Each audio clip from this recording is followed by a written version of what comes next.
Yes, we are live now. Hello friends, this is Himanshi and welcome to Let's Learn. सभी को good evening, नमस्कार, राम राम, सत श्री अकाल, अस्सलाम वालेकुम, what are you feel connected with.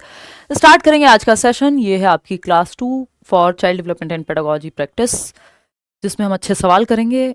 जैसे सवाल पेपर में आते हैं, जिस तरह के सवाल, जो टॉपिक्स हैं, पैटर्न है, स्टैंडर्ड है, इजी, मॉडरेट, डिफ़िकल्ट, ये सब को ध्यान में रखते हुए क्वेश्चंस हम करने वाले हैं। और विद टाइम जो है अलग अलग सेशंस हम लोग करेंगे। ठीक, चलिए स्टार्ट करते हैं। सिर्फ क्वेश्चंस ही नहीं, अलग अलग टॉपिक्स पे हम क्वेश्चंस करेंगे। अलग अलग चीज़ें हैं, असर्शन रीज़न के क्वेश्चंस हैं, जो मोस्ट प्रोबेबली मैं कल आपके साथ डिस्कस करूंगी, है ना। कीवर्ड्स पे भी हम आएंगे, आज कोई बैच में पूछ रहा था, है ना। चलिए स्टार्ट करते हैं। होपफुली आप लोग जो है आ गए होंगे। सॉरी आपको वेट कराया। 30 क्वेश्चंस हैं, जैसा पेपर में आते हैं। पेपर 1 हो आपका, पेपर 2 हो आपका, कोई फर्क इस बात से नहीं पड़ता, क्योंकि सिलेबस सेम है।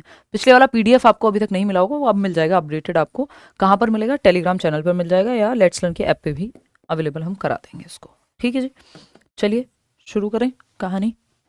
लाइक शेयर सब्सक्राइब आप कर देंगे, अगर नहीं किया हो तो कमेंट्स में बता देंगे अपने विचार, या आउट ऑफ 30 कितना आपने स्कोर किया ये आप लास्ट में बता के जाएंगे। ये क्वेश्चन है जो हमने क्वेश्चन नंबर 1 किया था लास्ट सेशन में।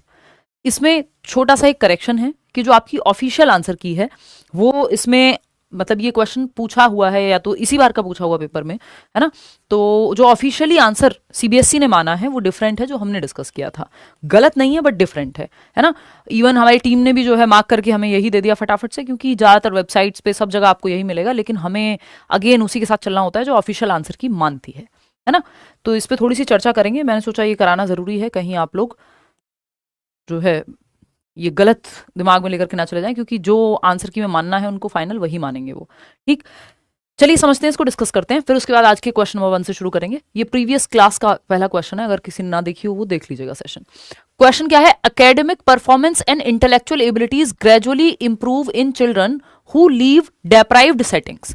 यानी एकेडमिक परफॉर्मेंस, यानी पढ़ाई लिखाई में जो परफॉर्म कर रहे हैं बच्चे की, मार्क्स से लेकर के उसकी पढ़ने का लेवल से लेकर वो इंक्रीज हो जाएगा, उसकी इंटेलेक्चुअल एबिलिटीज बेहतर हो जाएंगी, धीरे धीरे सोचने समझने सीखने की क्षमता बेहतर हो जाएगी उन बच्चों में जो लीव कर देते हैं या छोड़ देते हैं डेप्राइव्ड सेटिंग्स को। डेप्राइव्ड सेटिंग्स कौन सी है? वंचित परिवेश। वंचित परिवेश जहां सीखने की, खेलने की, जानने की, खाने की, पीने की अच्छे अवसर या अच्छी अपॉर्चुनिटीज अवेलेबल नहीं है, या डेप्राइव्ड मतलब वंचित हैं वो एक नॉर्मल लेवल से भी, चाहे वो पोषण का हो, चाहे वो इंटेलेक्चुअल एबिलिटीज का हो, चाहे वो अच्छे टीचिंग मेथड्स का ना हो, है ना। तो वंचित परिवेश से निकाल करके बच्चे को अगर हम एक अच्छे एनरिच्ड एनवायरनमेंट में रखते हैं, जहां उसको जिस सब्जेक्ट में दिक्कत है एक्स्ट्रा हेल्प मिल रही है, अच्छे मेथड से पढ़ाया जा रहा है, खाना पीना ठीक है, एक्टिविटीज करने को मिल रही हैं जिससे उसकी इंटेलेक्चुअल एबिलिटीज बेहतर हो रही हैं, तो क्या होगा? बच्चे का जैसे एनवायरनमेंट चेंज होगा, एक अच्छा एनरिच्ड एनवायरनमेंट में बच्चा आएगा तो उसकी सीखने की क्षमता बढ़ जाएगी, उसकी कॉग्निटिव और इंटेलेक्चुअल एबिलिटीज बढ़ जाएंगी। ये बात एकदम सही लग रही है हमें यहाँ तक।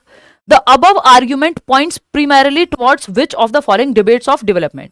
जनरली हम 4 डिबेट पढ़ते हैं डेवलपमेंट की। एक हेरिडिटी एंड एनवायरमेंट है, नेचर वर्सेस नर्चर डिबेट। यानी अगर आप अच्छा वातावरण देते हैं तो वातावरण ज्यादा महत्वपूर्ण है, ये कहता है। दूसरी तरफ है कि नहीं, हेरिडिटी ज्यादा इंपॉर्टेंट है। इस डिबेट का तो ये पार्ट है ही, यही हमने डिस्कस किया अभी था लास्ट क्लास में।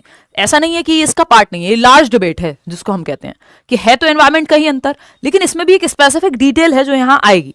दूसरा हम पढ़ते हैं जो है आपका कि अर्ली चाइल्डहुड का ज्यादा असर होता है कि बाद का, अर्ली लाइफ एक्सपीरियंसेस का आप पे ज्यादा प्रभाव होता है कि बाद वाले।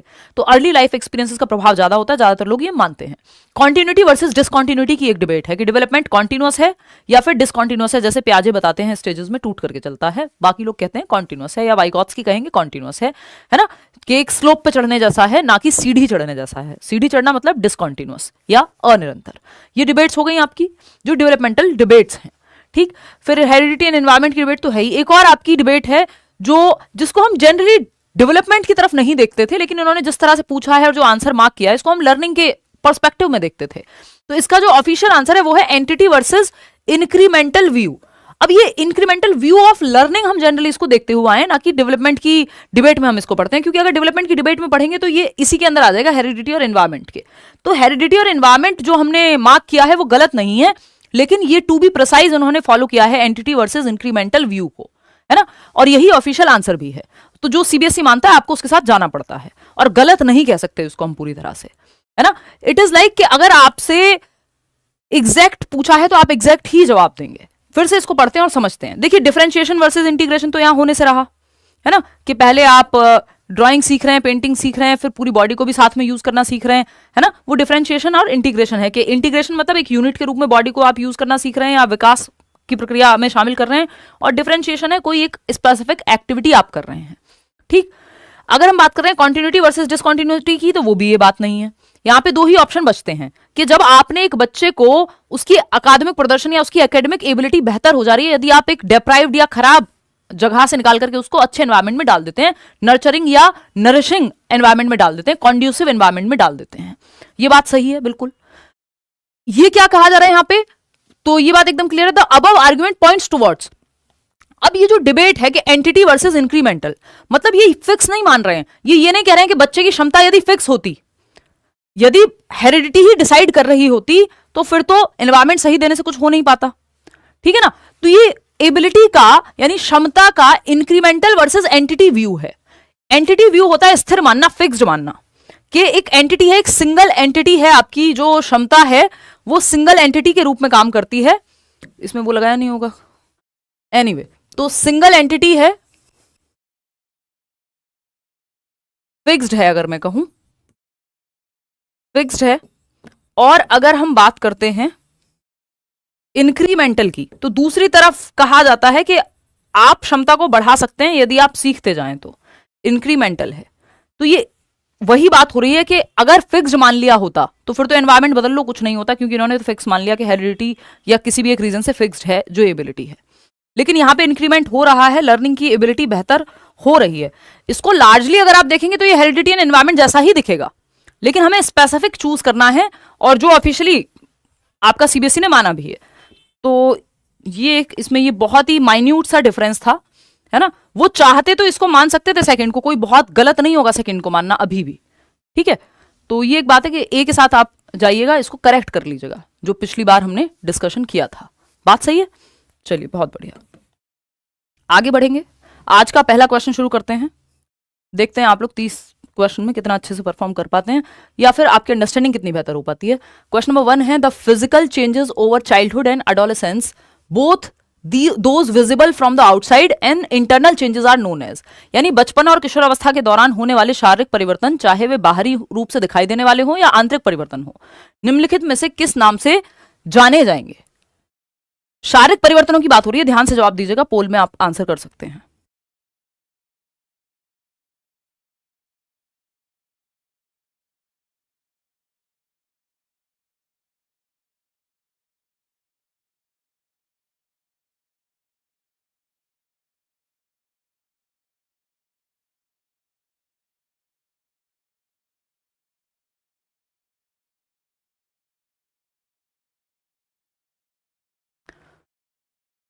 फोर्टी 41% लोग बी ऑप्शन दे रहे हैं, मैचुरेशन। देखिएगा, the physical changes over childhood and adolescence both those visible from the outside and internal changes are known as, यानी बचपन और किशोरावस्था में होने वाले के दौरान होने वाले शारीरिक परिवर्तन, शरीर यानी आपकी हाइट वेट का बढ़ना हो सकता है, चाहे वे बाहरी रूप से हो, जैसे हाइट जो है बाहरी रूप से दिख जाएगी, वेट चेंजेस पता लग जाएंगे, या फिर आंतरिक परिवर्तन हो। ये किस नामों से जानेंगे हम इनको, तो इसका जवाब जो है सब गलत दे रहे हैं। इसका जवाब है ग्रोथ, यानी वृद्धि। क्या है? वृद्धि। हिंदी की साइड इसमें गड़बड़ है, इसलिए आप जो है इसको, मैं समझ सकती हूँ कि आपने हिंदी वालों ने इसमें जवाब दिया होगा, ये ट्रांसलेशन में गड़बड़ है। वृद्धि इसका सही जवाब है, ना कि मैचुरेशन।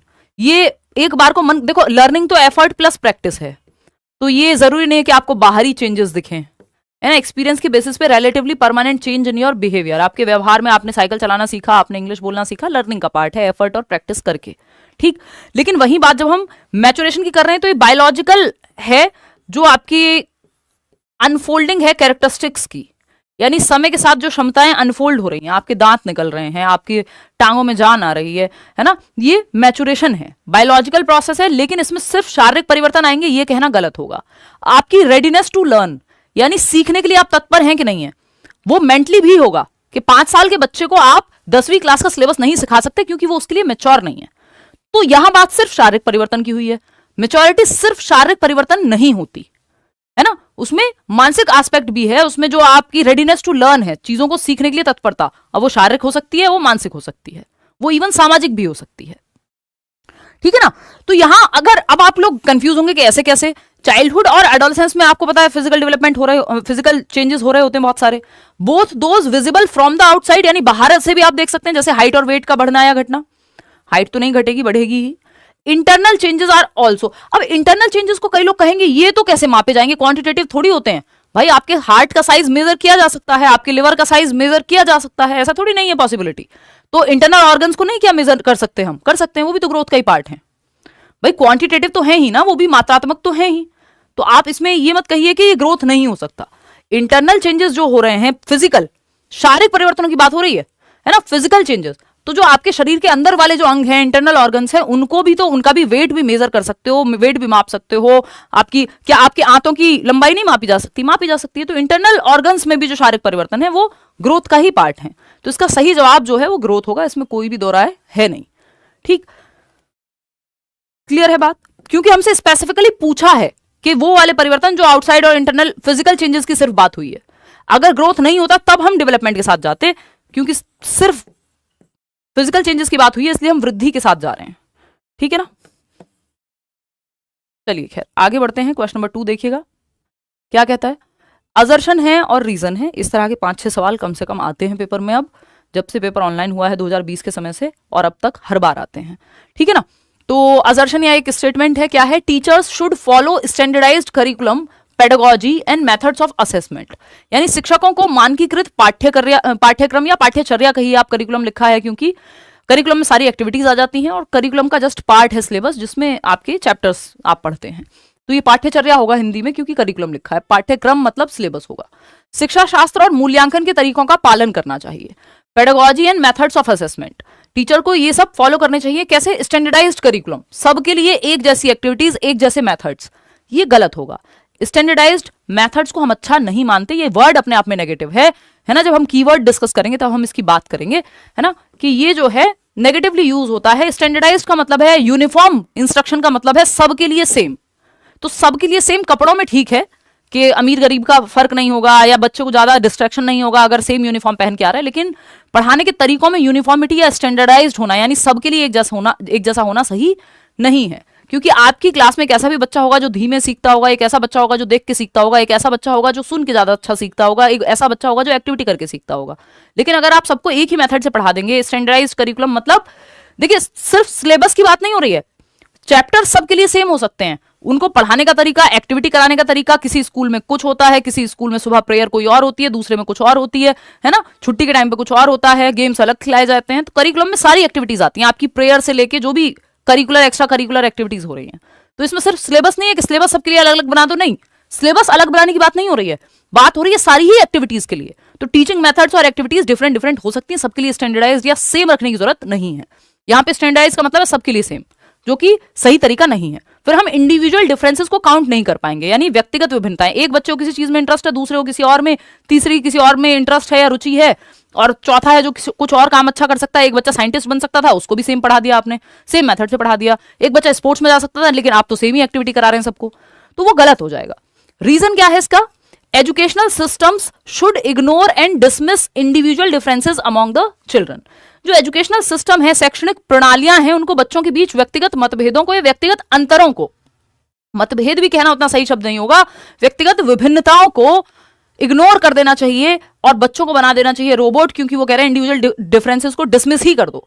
अगर इंडिविजुअल डिफरेंसेस जो है डिसमिस हो जाएंगे तो क्या होगा, हम सब रोबोट्स बन जाएंगे, और ह्यूमंस रोबोट्स नहीं है। हमारे सबके इंटरेस्ट, एप्टीट्यूड, एटीट्यूड, नजरिया, यानी हमारी रुचि, हमारी क्षमता सब अलग अलग होती हैं। तो इंडिविजुअल डिफरेंसेस होने ही चाहिए, नहीं तो हम रोबोटिक बन जाएंगे, ठीक है, चिट्टी रोबोट बन जाएंगे। तो दोनों जो हैं ये गलत हैं, ए इज ट्रू नहीं, both A and R false.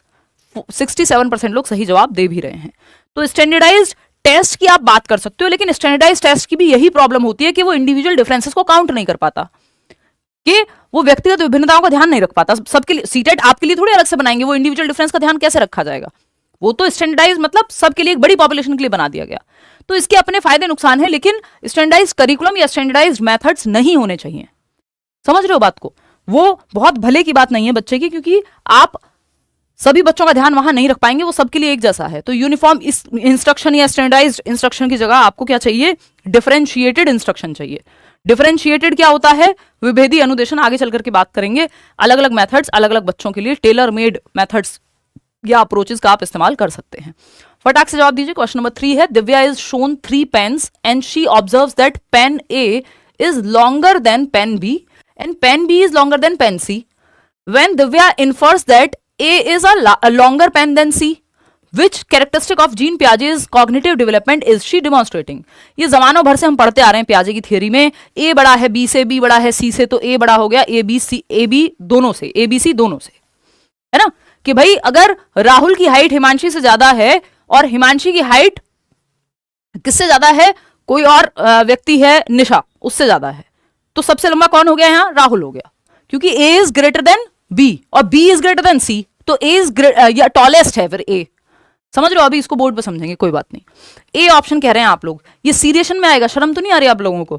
कोई बात नहीं, मत मत मत करो, कोई दिक्कत की बात नहीं, अभी सीख रहे हो, ये मान लेते हैं हम, ठीक। तो दिव्या को 3 मतलब गलत है ये जो जवाब आप कूद कूद के दे रहे हैं 47% लोग, फर्स्ट ऑप्शन ये गलत है ना। सिर्फ जवाब देने में फोकस नहीं करना, कॉन्सेप्ट को समझना बहुत जरूरी है, तभी मैं इतना बोल बोल के आपको समझाने की कोशिश कर रही हूं। दिव्या को 3 पेन दिखाए गए और वह अवलोकन करती है कि पेन ए पेन बी से लंबा है और पेन बी जो है वो पेन सी से लंबा है। जब दिव्या ने अनुमान लगाया कि ए सी से लंबा पेन है, तो वह जीन पियाजे के संज्ञानात्मक विकास की कौन सी स्तर पे? सीरिएशन होता है कि आपको असेंडिंग डिसेंडिंग ऑर्डर में लगाना आना चाहिए, घटते और बढ़ते क्रम में लगाना आता है, उसको हम असेंडिंग डिसेंडिंग में, उसको सीरिएशन कहते हैं। कि आपने स्कूल की असेंबली में या प्रेयर में सबसे छोटे बच्चे को आगे खड़ा किया, फिर उससे बड़ी हाइट का बच्चा, फिर उससे बड़ी हाइट का बच्चा, तो हम कह रहे हैं असेंडिंग ऑर्डर है, बढ़ते क्रम में, जिसको अपवर्ती कहते थे। डिसेंडिंग ऑर्डर इसका जस्ट ऑपोजिट हो जाएगा, सबसे बड़ी हाइट वाले को आगे लगाया, फिर उससे छोटा, फिर उससे छोटा, फिर उससे छोटा, ये सीरिएशन है। और ये बहुत छोटी उम्र में आ जाता है, 2 से 7 वर्ष में ही, ठीक है। नहीं, कहां आता है बताना बाद में, आराम से तसल्ली से बताना, समय मिलेगा आपको, ठीक है ना। ये कॉन्क्रीट में आएगा 7 से 11 में, शुरुआत तो यही हो जाएगी, लेकिन जो इसका कैरेक्टरिस्टिक है, जो एज डिफाइंड है, वो 7 से 11 है, ठीक है। CCS की हम बात करते हैं कि ये 3 चीजें आ जाती हैं कॉन्क्रीट ऑपरेशनल में। ये नहीं है, ये कंजर्वेशन भी नहीं है कि वॉल्यूम और शेप और साइज के बदलने से वॉल्यूम सेम रहता है, यानी एक 500 ml पानी है, चाहे बॉटल में डालो, ड्रम में डालो, है ना, नीली बाल्टी में डालो, जिसमें डालो वो 500 ml ही रहेगा, ये कंजर्वेशन है, तो वो भी नहीं है। ये ट्रांजिटिव थॉट है। ये कितने लोग सही जवाब दे पा रहे हैं? देखना एक बार, थर्ड ऑप्शन 15, बस 15%। वाओ, एनीवे चलो आएंगे भाई इस पे भी। हाइपोथेटिको डिडक्टिव रीजनिंग तो नहीं लग रही है इसमें। हाइपोथेटिको डिडक्टिव रीजनिंग इकोनॉमिक्स में या हायर लेवल साइंटिफिक थिंकिंग में, यानी जो सामने नहीं है उस पे आप इमेजिन करके, परिकल्पना करके, तब आप पहुंच पा रहे हैं किसी एक उत्तर तक। देखिए ये ट्रांजिटिव थॉट है, जो कहां आता है? 7 से 11 वर्ष में ही आता है। ट्रांजिटिव या ट्रांजिटिविटी बोल देते हैं। कॉन्क्रीट ऑपरेशनल यानी मूर्त संक्रियात्मक अवस्था, पियाजे की 4 अवस्थाएं, इतना तो आप जानते हैं, है ना। ये ट्रांजिटिव थॉट कहलाता है, या ट्रांजिटिविटी भी बोल देते हैं इसको कई लोग। चलिए समझ लेते हैं कहानी क्या है, आप इतने क्यों परेशान हैं। देखिए ट्रांजिटिविटी या सकर्मक थॉट, ये रिलेशन दर्शाता है 2 चीजों के बारे में। ट्रांजिटिविटी या सकर्मकता, जो आप कहना चाहें, सकर्मक विचार, ठीक है। ट्रांजिटिविटी सिंपल है कि A is greater then B and B is greater then C। तो क्या हम नहीं कह सकते कि A is greater then B and C both, या A इज द टॉलेस्ट? ये नहीं कह सकते। A इज द टॉलेस्ट, कि A बड़ा है B से, या A is taller than B, B is taller than C, तो A इज द टॉलेस्ट। यानी जब A ऑलरेडी बड़ा था B से और B बड़ा है C से, तो सिंपल बात है, सबसे बड़ा कौन हुआ? A हुआ। ये जो रिलेशन है इसको ट्रांजिटिविटी कहते हैं, है ना। ये क्या कहते हैं भाई? ठीक है जमीन, ट्रांजिटिविटी कहते हैं इसको। सकर्मकता कहते हैं कि 2 चीजों के बीच में रिलेशन जो है बच्चा जान पा रहा है, लॉजिक आने पे ही होता है। और ये कब होगा? देखो ट्रांसडक्टिव थॉट अलग है, वो इलॉजिकल थॉट है कि चांद को देखा और उसे लगा कि मेरी बॉल भी चांद जैसी है, दोनों गोल हैं। वो इलॉजिकल इलरेशनल थिंकिंग है 2 से 7 वर्ष में, उसकी बात नहीं हो रही है। इसमें तो लॉजिक आ गया है, इंडक्टिव लॉजिक आ गया है। तो ये कॉन्क्रीट ऑपरेशनल का पार्ट है, यानी मूर्त संक्रियात्मक अवस्था पियाजे की तीसरी अवस्था जो है, जहां लॉजिक पहली बार इंडक्टिव चीजों को लेकर के आता है 7 से 11 वर्ष की अवस्था में। बात सही है ना। ये पियाजे की 4 स्टेजेस तो पता है आपको, SPCF। सेंसरी मोटर जन्म से 2 वर्ष, प्री ऑपरेशनल 2 से 7, कॉन्क्रीट ऑपरेशनल 7 से 11, और 11 से 15 या 11 एंड अबव फॉर्मल ऑपरेशनल। इसमें हाइपोथेटिको डिडक्टिव रीजनिंग आती है। ठीक है बात कि थिंकिंग अबाउट थिंकिंग जो है आपकी वो फॉर्मल में लगेगी। ये 7 से 11 में जो है 3 चीजें आती हैं, मैं आपको बता दूं जो मुख्य 3 चीजें हैं, आती तो बहुत चीजें हैं। CCS से मैं आपको शॉर्ट फॉर्म बता के चलती हूं। कंजर्वेशन आ जाता है, संरक्षण के वॉल्यूम चेंज नहीं होता, क्वांटिटी चेंज नहीं होती शेप और साइज के बदलने से। अगर 500 ml दूध है या 1 लीटर दूध है तो वो 2 पैकेट में रख दो आप उसको, चाहे 1 पैकेट में ले लो 1 लीटर वाले, रहेगा सेम ही। शेप साइज चेंज हुआ है, वॉल्यूम चेंज नहीं हुआ। दिस इज कंजर्वेशन या संरक्षण। इसके अलावा होता है आपका क्लासिफिकेशन, कि बच्चा क्लासिफाई करना सीख जाएगा, कि एक जैसी कैरेक्टरिस्टिक्स के आधार पे बांटना सीख जाएगा कि भाई ये आपका ट्राइंगल है, ये आपका सर्कल है, ये आपका स्क्वायर है, तो सबको अलग अलग कैरेक्टरिस्टिक्स के आधार पे बांटना वर्गीकरण है। ये भी 7 से 11 वर्ष में ही आएगा, मूर्त संक्रियात्मक अवस्था में।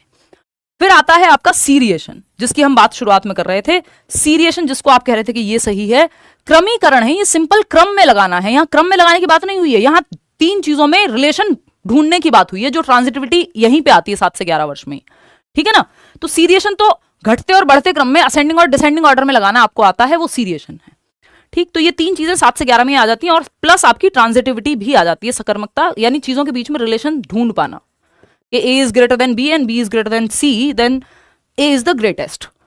ठीक है, GOAT, greatest of all time A हो गया है यहाँ पे, मजाक कर रही हूं, यहाँ पे सिंपल मतलब है 2 चीजों के बीच में जो है रिलेशन। इतनी बात क्लियर है। निशा है, अभी नहीं है, निशा को बुलाएंगे 1-2 दिन में।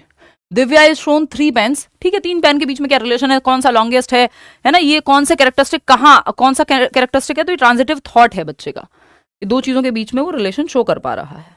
Third option. आगे बढ़ेंगे, क्वेश्चन नंबर 4 देखिएगा। तो ऐसी गलतियां मत करो, अगर प्याजे से भी सवाल गलत करोगे तो क्या होगा, हैं, कलयुग फिर तो आ ही चुका है। एनीवे, धीरे धीरे सही भी करने लग जाओगे, डोंट वरी। जवाब दो फटाफट, धीरे धीरे स्ट्रांग हो जाएगी भाई अगर वीक है तो।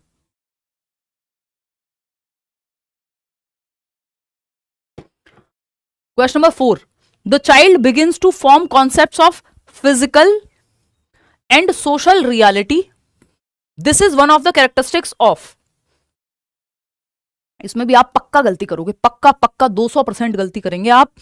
45% लोग गलत जवाब दे रहे हैं, 45% लोग गलत जवाब दे रहे हैं। मैं चेक कर लेती हूँ बाकी किसी ने भी सही जवाब दिया भी है कि नहीं। बुरे हालात हैं इसमें तो, आप ढह गए एकदम ये वाला सवाल में। तो सिर्फ 31% लोग हैं जो सही जवाब दे रहे हैं, 70% लोग गलत ही जवाब दे रहे हैं, क्योंकि आप ना शब्द रट ले रहे हैं। आपका ध्यान है टर्म्स का रट्टा कितनी जल्दी लगाऊं मैं, है ना, कीवर्ड से कितनी जल्दी याद करूं, टैग वर्ड से कितनी जल्दी याद करूं। जबकि क्वेश्चन को पढ़ के अगर कॉन्सेप्ट क्लियर नहीं होगा तो कीवर्ड टैग वर्ड आपको तब हेल्प करेंगे जब आपने इनफ कॉन्सेप्चुअल क्लैरिटी गेन कर ली होगी। नहीं तो आपके लिए उल्टा पड़ जाएगा, जिसको हम कहते हैं डबल एज्ड स्वॉर्ड, यानी 2-धारी तलवार जैसा बन जाएगा अगर आपने सिर्फ कीवर्ड्स को रट लिया तो। समझ रहे हो? देखो एक बार समझते हैं। बच्चा देखो, इसका जवाब मैं आपको बता देती हूँ, इसका जवाब सेकंड है, ये फोर्थ नहीं है जिसपे आप लगे पड़े। सिर्फ 21 या 26% लोग ही इसका सही जवाब दे रहे हैं। अब समझ लेते हैं कि क्यों है इसका जवाब बी। देखिएगा, the child begins to form concepts of physical and social reality. Physical reality क्या होती है भाई? भौतिक वास्तविकता, हवा, पानी, जल, वायु, आकाश, जो भी ये जल वो फिजिकल चेंजेस वाली जो चीजें हैं या क्लाइमेट से रिलेटेड चेंजेस हैं वो फिजिकल रियलिटी में आ गई। सामाजिक रियलिटी कहाँ है? लोग, यानी समाज, आपके आसपास के लोग। आप दूध लेने जाते हैं सुबह, वो दूध वाले भैया, जिम जा रहे हैं तो वहां लोग मिल रहे हैं, है ना, पेपर देने जा रहे हैं तो लोग मिल रहे हैं, आपके क्लासमेट्स, आपके यार दोस्त, आपका समाज, सो कॉल्ड 4 लोग क्या कहेंगे, वो सब सोशल रियलिटी का पार्ट है। फिजिकल रियलिटी क्या है? भूकंप आ जाए 2 मिनट में सोशल रियलिटी ढेर, मतलब कुछ भी क्लाइमेट से रिलेटेड अगर कोई भी चीज है ना, AQI दिल्ली का बर्बाद है एकदम, हर दिन एक बार ये ख्याल आ जाता है कि दिल्ली छोड़ दी जाए, है ना, फिर समझा लिया जाता है कोई बात नहीं, देखते हैं, करेंगे कुछ, शायद कोई सुधार आए। तो ये फिजिकल रियलिटी का पार्ट है, भौतिक एस्पेक्ट या भौतिक पहलू, है ना। सोशल रियलिटी जिसमें लोग हैं। तो आपका the child begins to form concepts of, सवाल पढ़िए ध्यान से, कॉन्सेप्ट्स ऑफ फिजिकल रियलिटी या सोशल रियलिटी नहीं बना रहा है बच्चा, इन दोनों के कॉन्सेप्ट्स को बना रहा है। और कॉन्सेप्ट्स कहां बनते हैं सरकार? दिमाग में बनते हैं। इंटेलेक्चुअल डेवलपमेंट या कॉन्सेप्चुअल डेवलपमेंट कहाँ होता है? आपका कॉग्निटिव डेवलपमेंट के अंदर, या बौद्धिक विकास के अंदर, या संज्ञानात्मक विकास के अंदर। ये बात मैंने जब जितनी बार आज तक डेवलपमेंट पढ़ाया होगा, और आपने पढ़ा होगा मेरे साथ तसल्ली से, चाहे वो ऐप पे पढ़ा हो, करियरवेल ऐप पे, चाहे यूट्यूब पे पढ़ा हो, मैंने आपको ये बात बताई है कि कॉन्सेप्ट्स का निर्माण या संप्रत्तियों का निर्माण दिमाग में होता है ना। मेरे दिमाग में प्याजे की थियरी है, या प्याजे की थियरी को मैं समझती हूँ तो कहाँ समझती हूँ? हाथों में समझती हूँ। हाथों में तो मैं प्रदर्शन करके दिखाऊंगी, अगर कोई एग्जांपल बता भी रही हूँ, कोई पिक्चर दिखा भी रही हूँ, है तो वो दिमाग में ना। कॉन्सेप्ट्स कहाँ बनते हैं? उंगलियों पे, दिमाग में बनते हैं। उंगलियों की सहायता ले सकते हो, एग्जाम्पल्स की सहायता ले सकते हो, टीचिंग लर्निंग मटीरियल की सहायता ले सकते हो, पिक्चर्स की सहायता ले सकते हो, बनेगा कॉन्सेप्ट दिमाग में। और दिमाग के विकास को क्या कहते हैं? Cognitive development. कॉग्निटिव डेवलपमेंट का दूसरा नाम क्या है? Intellectual development. ठीक है, तो इसको बौद्धिक या मेंटल डेवलपमेंट भी कह सकते हो, मानसिक विकास। तो ये जो concepts of physical and social reality है, this is one of the characteristics of, चार लोग क्या कहेंगे? दिमाग में है आपके, वो जब कहेंगे तब कहेंगे। अब ये जो कॉन्सेप्ट है समाज का, या शादी में जाएंगे तो एक तरह के कपड़े पहनेंगे, और मैयत में जाएंगे तो एक तरह के कपड़े पहनेंगे, ये सारे कॉन्सेप्ट्स हैं कहाँ? दिमाग में ही तो स्टोर्ड है, बाहर तो जो है ही। तो इनका कॉन्सेप्ट कहाँ है? दिमाग में है। तो इसका जो सही जवाब है वो इंटेलेक्चुअल डेवलपमेंट है, क्योंकि आपसे ये नहीं पूछा जा रहा फिजिकल एनवायरमेंट का क्या करोगे, फिर उसको सोशल में कैसे डालोगे? भाई हवा पानी थोड़ी ना सोशल डेवलपमेंट, सोशल एनवायरमेंट का पार्ट है, वो तो फिजिकल एनवायरमेंट का पार्ट है। एनवायरमेंट आपका दो तरीके का होता है, हम एनवायरमेंट में बात भी करते हैं। आज भी हेरिडिटी एंड एनवायरमेंट पढ़ते समय हम ये चर्चा कर रहे थे बैच में, कि एक आपका सोशियो इमोशनल एस्पेक्ट है एनवायरमेंट का, कि जिसमें आपका समाज और आपके इमोशंस रोल प्ले करते हैं। दूसरा एनवायरमेंट का पार्ट है, टाइप है, जिसको हम फिजिकल एनवायरमेंट कह रहे हैं, जो क्लाइमेट से या आपकी जलवायु से संबंधित है। सर्दी, गर्मी, पॉल्यूशन, फलाना ढिमका, ये सब, कहाँ आप रहते हैं, मौसम, ये सब जो है आपके फिजिकल एनवायरमेंट में आएंगे। तो second option is the right answer. ठीक है, फिजिकल डेवलपमेंट से इसका कोई लेना देना है नहीं, क्योंकि इस शरीर की हाइट वाइट की बात नहीं हो रही यहाँ। क्वेश्चन नंबर 5 देखिए, इतना हल्का सा क्वेश्चन था और आप बिल्कुल चारों खाने चित जिसको बोलते हैं वो स्थिति बन गई आपकी, है ना। क्वेश्चन नंबर 5 देखिएगा, which one is not an element of intellectual development. Intellectual, कई बार ये भी पूछ लेता है कि इंटेलेक्चुअल डेवलपमेंट की 4 स्टेजेस किसने दी हैं, तो क्या बताओगे? जीन पियाजे ने। वो जो कॉग्निटिव डेवलपमेंट है उसी को इंटेलेक्चुअल डेवलपमेंट कहते हैं, क्योंकि इंटेलेक्ट मतलब thinking, reasoning, problem solving, memory, perception, imagination, ये जितने भी काम दिमाग से हो रहे हैं वो सब बौद्धिक विकास का ही तो हिस्सा है। और पियाजे वाइगोत्स्की ने इसी टाइप ऑफ डेवलपमेंट की थियरीज दी हैं, जिसको हम PCSE कहते हैं ना। ये 4 मुख्य प्रकार हैं विकास के: फिजिकल, कॉग्निटिव, सोशल, इमोशनल, यानी शारीरिक विकास, संज्ञानात्मक विकास, सामाजिक विकास और सामवेगिक विकास। बात क्लियर है? कोई दिक्कत परेशानी, दर्द, समस्या वो तो बता दो, इलाज है हर चीज का। Which one is not an element of intellectual development, यानी संज्ञान के या मेंटल डेवलपमेंट का पार्ट नहीं है, मानसिक विकास का या कॉग्निटिव डेवलपमेंट का पार्ट नहीं है। क्रिएटिविटी, क्या दिमाग से जुड़ी हुई नहीं है क्रिएटिविटी? विचार नए नए कहाँ आते हैं? दिमाग में ही आते हैं ना, तो क्रिएटिविटी है भाई। थिंकिंग बिल्कुल है। टॉलरेंस हमें नहीं पता। इमेजिनेशन एकदम, अगर आप इमेजिन कहां से करते हैं? दिमाग से करते हैं। अभी बताया मैंने आपको, thinking, reasoning, problem solving, imagination, memory, perception, ये सारे काम कहां हो रहे हैं? दिमाग में ही तो हो रहे हैं। कुछ नया सोच पा रहे हैं, दिमाग से ही तो सोच रहे हैं। लेकिन ये जो टॉलरेंस है, ये जरूरी नहीं है कि हम कहें कि इंटेलेक्चुअल डेवलपमेंट का ही एक पार्ट है। ये आपका सोशल डेवलपमेंट का पार्ट हो सकता है, आपके इमोशनल एस्पेक्ट का पार्ट हो सकता है, कि आप कितने इमोशनली डेवलप्ड हैं, कितना आप सह सकते हैं, टॉलरेंस कितनी है ना। भाई नेचर है ना, महेंद्र सिंह धोनी का जो टेम्परामेंट है वो एकदम अलग होगा, विराट कोहली का एकदम अलग है।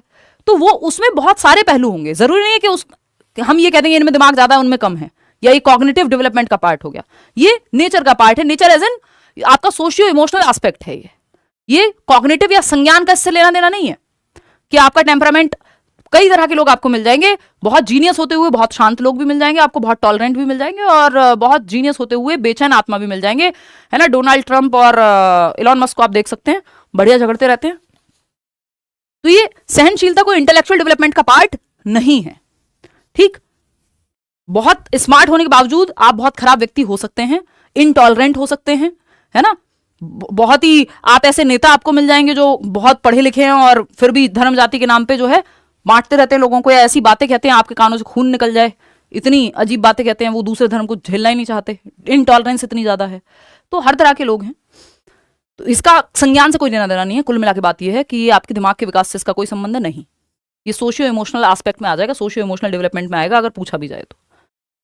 क्वेश्चन नंबर 6 देखिएगा, क्वेश्चन नंबर 6 देखिएगा, the tendency of feeling of rebellion is related to which of the following stages, यानी विद्रोह की भावना या फीलिंग ऑफ रिबेलियन या फीलिंग ऑफ रिवोल्ट, ये जो टेंडेंसी है या ये जो भावना है, ये किस एक स्टेज से विकास की जुड़ी हुई है, डेवलपमेंट की किस स्टेज से जुड़ी हुई है? चाइल्डहुड, जिसको हम 2 से 12 वर्ष कह सकते हैं, अर्ली चाइल्डहुड 2 से 6 वर्ष, 6 से 12 लेटर चाइल्डहुड, इन्फेंसी जन्म से 2 वर्ष, प्री एडोलसेंस 12 से 16 वर्ष, मिडल एडोलसेंस 16 से 18। मिडल की जगह इसको आप लेटर भी लिख सकते हो, क्योंकि अगर लेटर अलग से नहीं दिया होता तो आपको इसी से काम चलाना पड़ता है।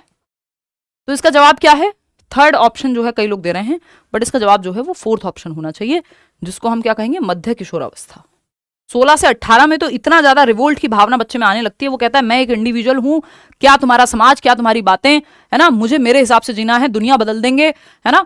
फीलिंग ऑफ रिवोल्ट, घर वालों से बहुत कॉन्फ्लिक्ट होने लगते हैं, टीचर्स से बहुत लड़ाई झगड़े कई बार हो जाते हैं, तो विचारों का मतभेद बहुत ज्यादा है इस उम्र में, वो टेंडेंसी ऑफ रिवोल्ट है, विद्रोह की भावना। मध्य किशोरावस्था 16 से 18 में ये पीक पे है।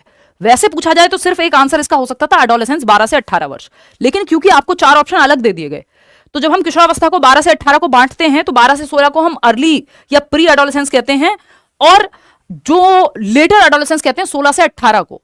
मिडल तो आपको बीच में से ही निकालना होता है कि 12 से 16 लिख दिया, और अगर मिडल निकालना हो तो आप कह देंगे 14 से 16 कह देंगे, तो वो मिडल का अपना कोई अस्तित्व नहीं है। ऐसे ही चाइल्डहुड में भी है कि लेटर चाइल्डहुड और अर्ली चाइल्डहुड के बीच के कोई 3 साल निकाल लो तो वो मिडल में पहुंच जाता है कि 8 से 11, 6 से 8, इस तरह से वो डिपेंड करेगा ऑप्शन पे। ठीक, तो ये मिडल एडोलेसेंस है। अगर एडोलेसेंस में भी बांट के देखना हो कि रिवोल्ट कहाँ है सबसे ज्यादा, तो यहाँ है। एनीवे, प्री एडोलेसेंस में आपके प्यूबर्टी हिट कर रही होती है, बहुत सारे चेंजेस आ रहे होते हैं, चेंजेस तो यहाँ भी हैं, बट यहाँ वो और तेज हो जाएंगे मध्य किशोरावस्था में या लेटर में। क्वेश्चन नंबर 7 देखिएगा, क्या कहता है question number 7? There are individual variations in the rate of motor development yet the sequence of motor development is from, यानी इंडिविजुअल डिफरेंसेस या व्यक्तिगत विभिन्नताएं होंगी गतिक विकास में या मोटर डेवलपमेंट में। क्या है मोटर डेवलपमेंट? दौड़ना, भागना, उछलना, कूदना, जितने भी काम शरीर से हो रहे हैं जिसमें गति शामिल है। मोटर, आप देखते हैं घर में मोटर चलाते हुए कई लोगों के यहाँ पानी वानी आता होगा, तो मोटर क्या कर रही है? गति कर रही है। तो ऐसे ही गति करने से संबंधित जो विकास का प्रकार है वो गतिक विकास या गत्यात्मक विकास या मोटर डेवलपमेंट कहलाता है। और ये किसके अंदर आएगा? गति करना किसका पार्ट है? फिजिकल डेवलपमेंट का पार्ट है, शारीरिक विकास का पार्ट है। और ये GF से आपको याद कराया हुआ है कि फिजिकल डेवलपमेंट से जुड़ा हुआ है आपका मोटर डेवलपमेंट, यानी गत्यात्मक विकास, दौड़ना, भागना, उछलना, कूदना। और इसमें भी 2 दिशाएं हैं। GF, आपकी गर्लफ्रेंड की बात नहीं हो रही है, बात हो रही है ग्रॉस और फाइन मोटर स्किल्स की। और ये किस दिशा में जाता है? Gross to fine, GF, G से F की तरफ जाएगा, ठीक है ना। गर्ल के बाद फ्रेंड, तो GF कहां दिख रहा है आपको? जो मोटर डेवलपमेंट की दिशा है वो क्या होनी चाहिए? 74% लोग सही जवाब दे रहे हैं, ग्रॉस मोटर डेवलपमेंट से फाइन मोटर डेवलपमेंट की तरफ, या जनरल टू स्पेसिफिक भी आप इसको कह सकते हो। स्थूल गतिक कौशल से सूक्ष्म गतिक कौशल की ओर जो है दिशा इसकी होती है। ग्रॉस का मतलब है यहां पे बड़ी मांसपेशियों का इस्तेमाल, चलना बच्चा पहले सीखेगा, दौड़ना बच्चा जो है पहले सीखेगा लिखना सीखने से। समझ रहे हो बात को? तो ग्रॉस टू फाइन, पहले सामान्य गतिविधियां जो पूरे शरीर से हो रही हैं, चलना फिरना, चीजों को उठाना।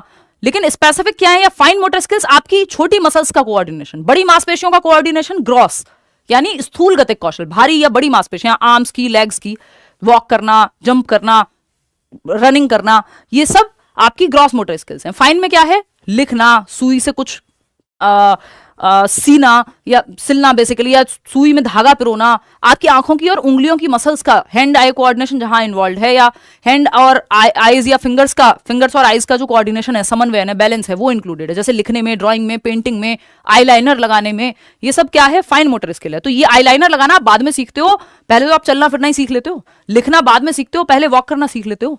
तो ग्रॉस टू फाइन जाता है। ड्राइंग, पेंटिंग सब आपका फाइन मोटर में आएगा, ठीक है। ये सेकेंड ऑप्शन हो गया इसका सही जवाब। बाकी कोई और सेंस बनाता ही नहीं, फाइन से ग्रॉस नहीं जाएगा, ग्रॉस टू फाइन जाएगा। GF तभी याद रखना है आपको। सेफेलोकॉर्डल और प्रॉक्सिमोडिस्टल जो है वो आपकी चलने फिरने वाली दिशाओं की बात वहां पे होगी, जो कि यहां बन नहीं रही है बात, ठीक है। हेड टू टो और centre to periphery. Question number 8 देखिएगा। During a task Yashika is talking to herself about ways she can proceed on the task. एक टास्क, एक काम करते हुए यशिका एक बच्ची है जो खुद से ही बातें कर रही है। According to Lev Vygotsky's idea on language and thought, यानी वाइगोत्स्की का जो विचार है भाषा और विचार पे, अगर उसके अनुसार जाएं तो this kind of private speech is a sign of what? भाई ये प्राइवेट स्पीच है क्योंकि बच्चा खुद से बात कर रहा है, सेल्फ टॉक। सेल्फ टॉक किसका पार्ट है अगर वाइगॉत्स्की की माने तो ये निज भाषा या निजी भाषा, ये प्राइवेट स्पीच कहते हैं इसको वाइगॉत्स्की, 3 से 6 वर्ष में आती है ना। इसी को ईगो सेंट्रिक स्पीच प्याजे कह देते हैं, वो प्री ऑपरेशनल स्टेज में इसको शामिल करेंगे 2 से 7 वर्ष।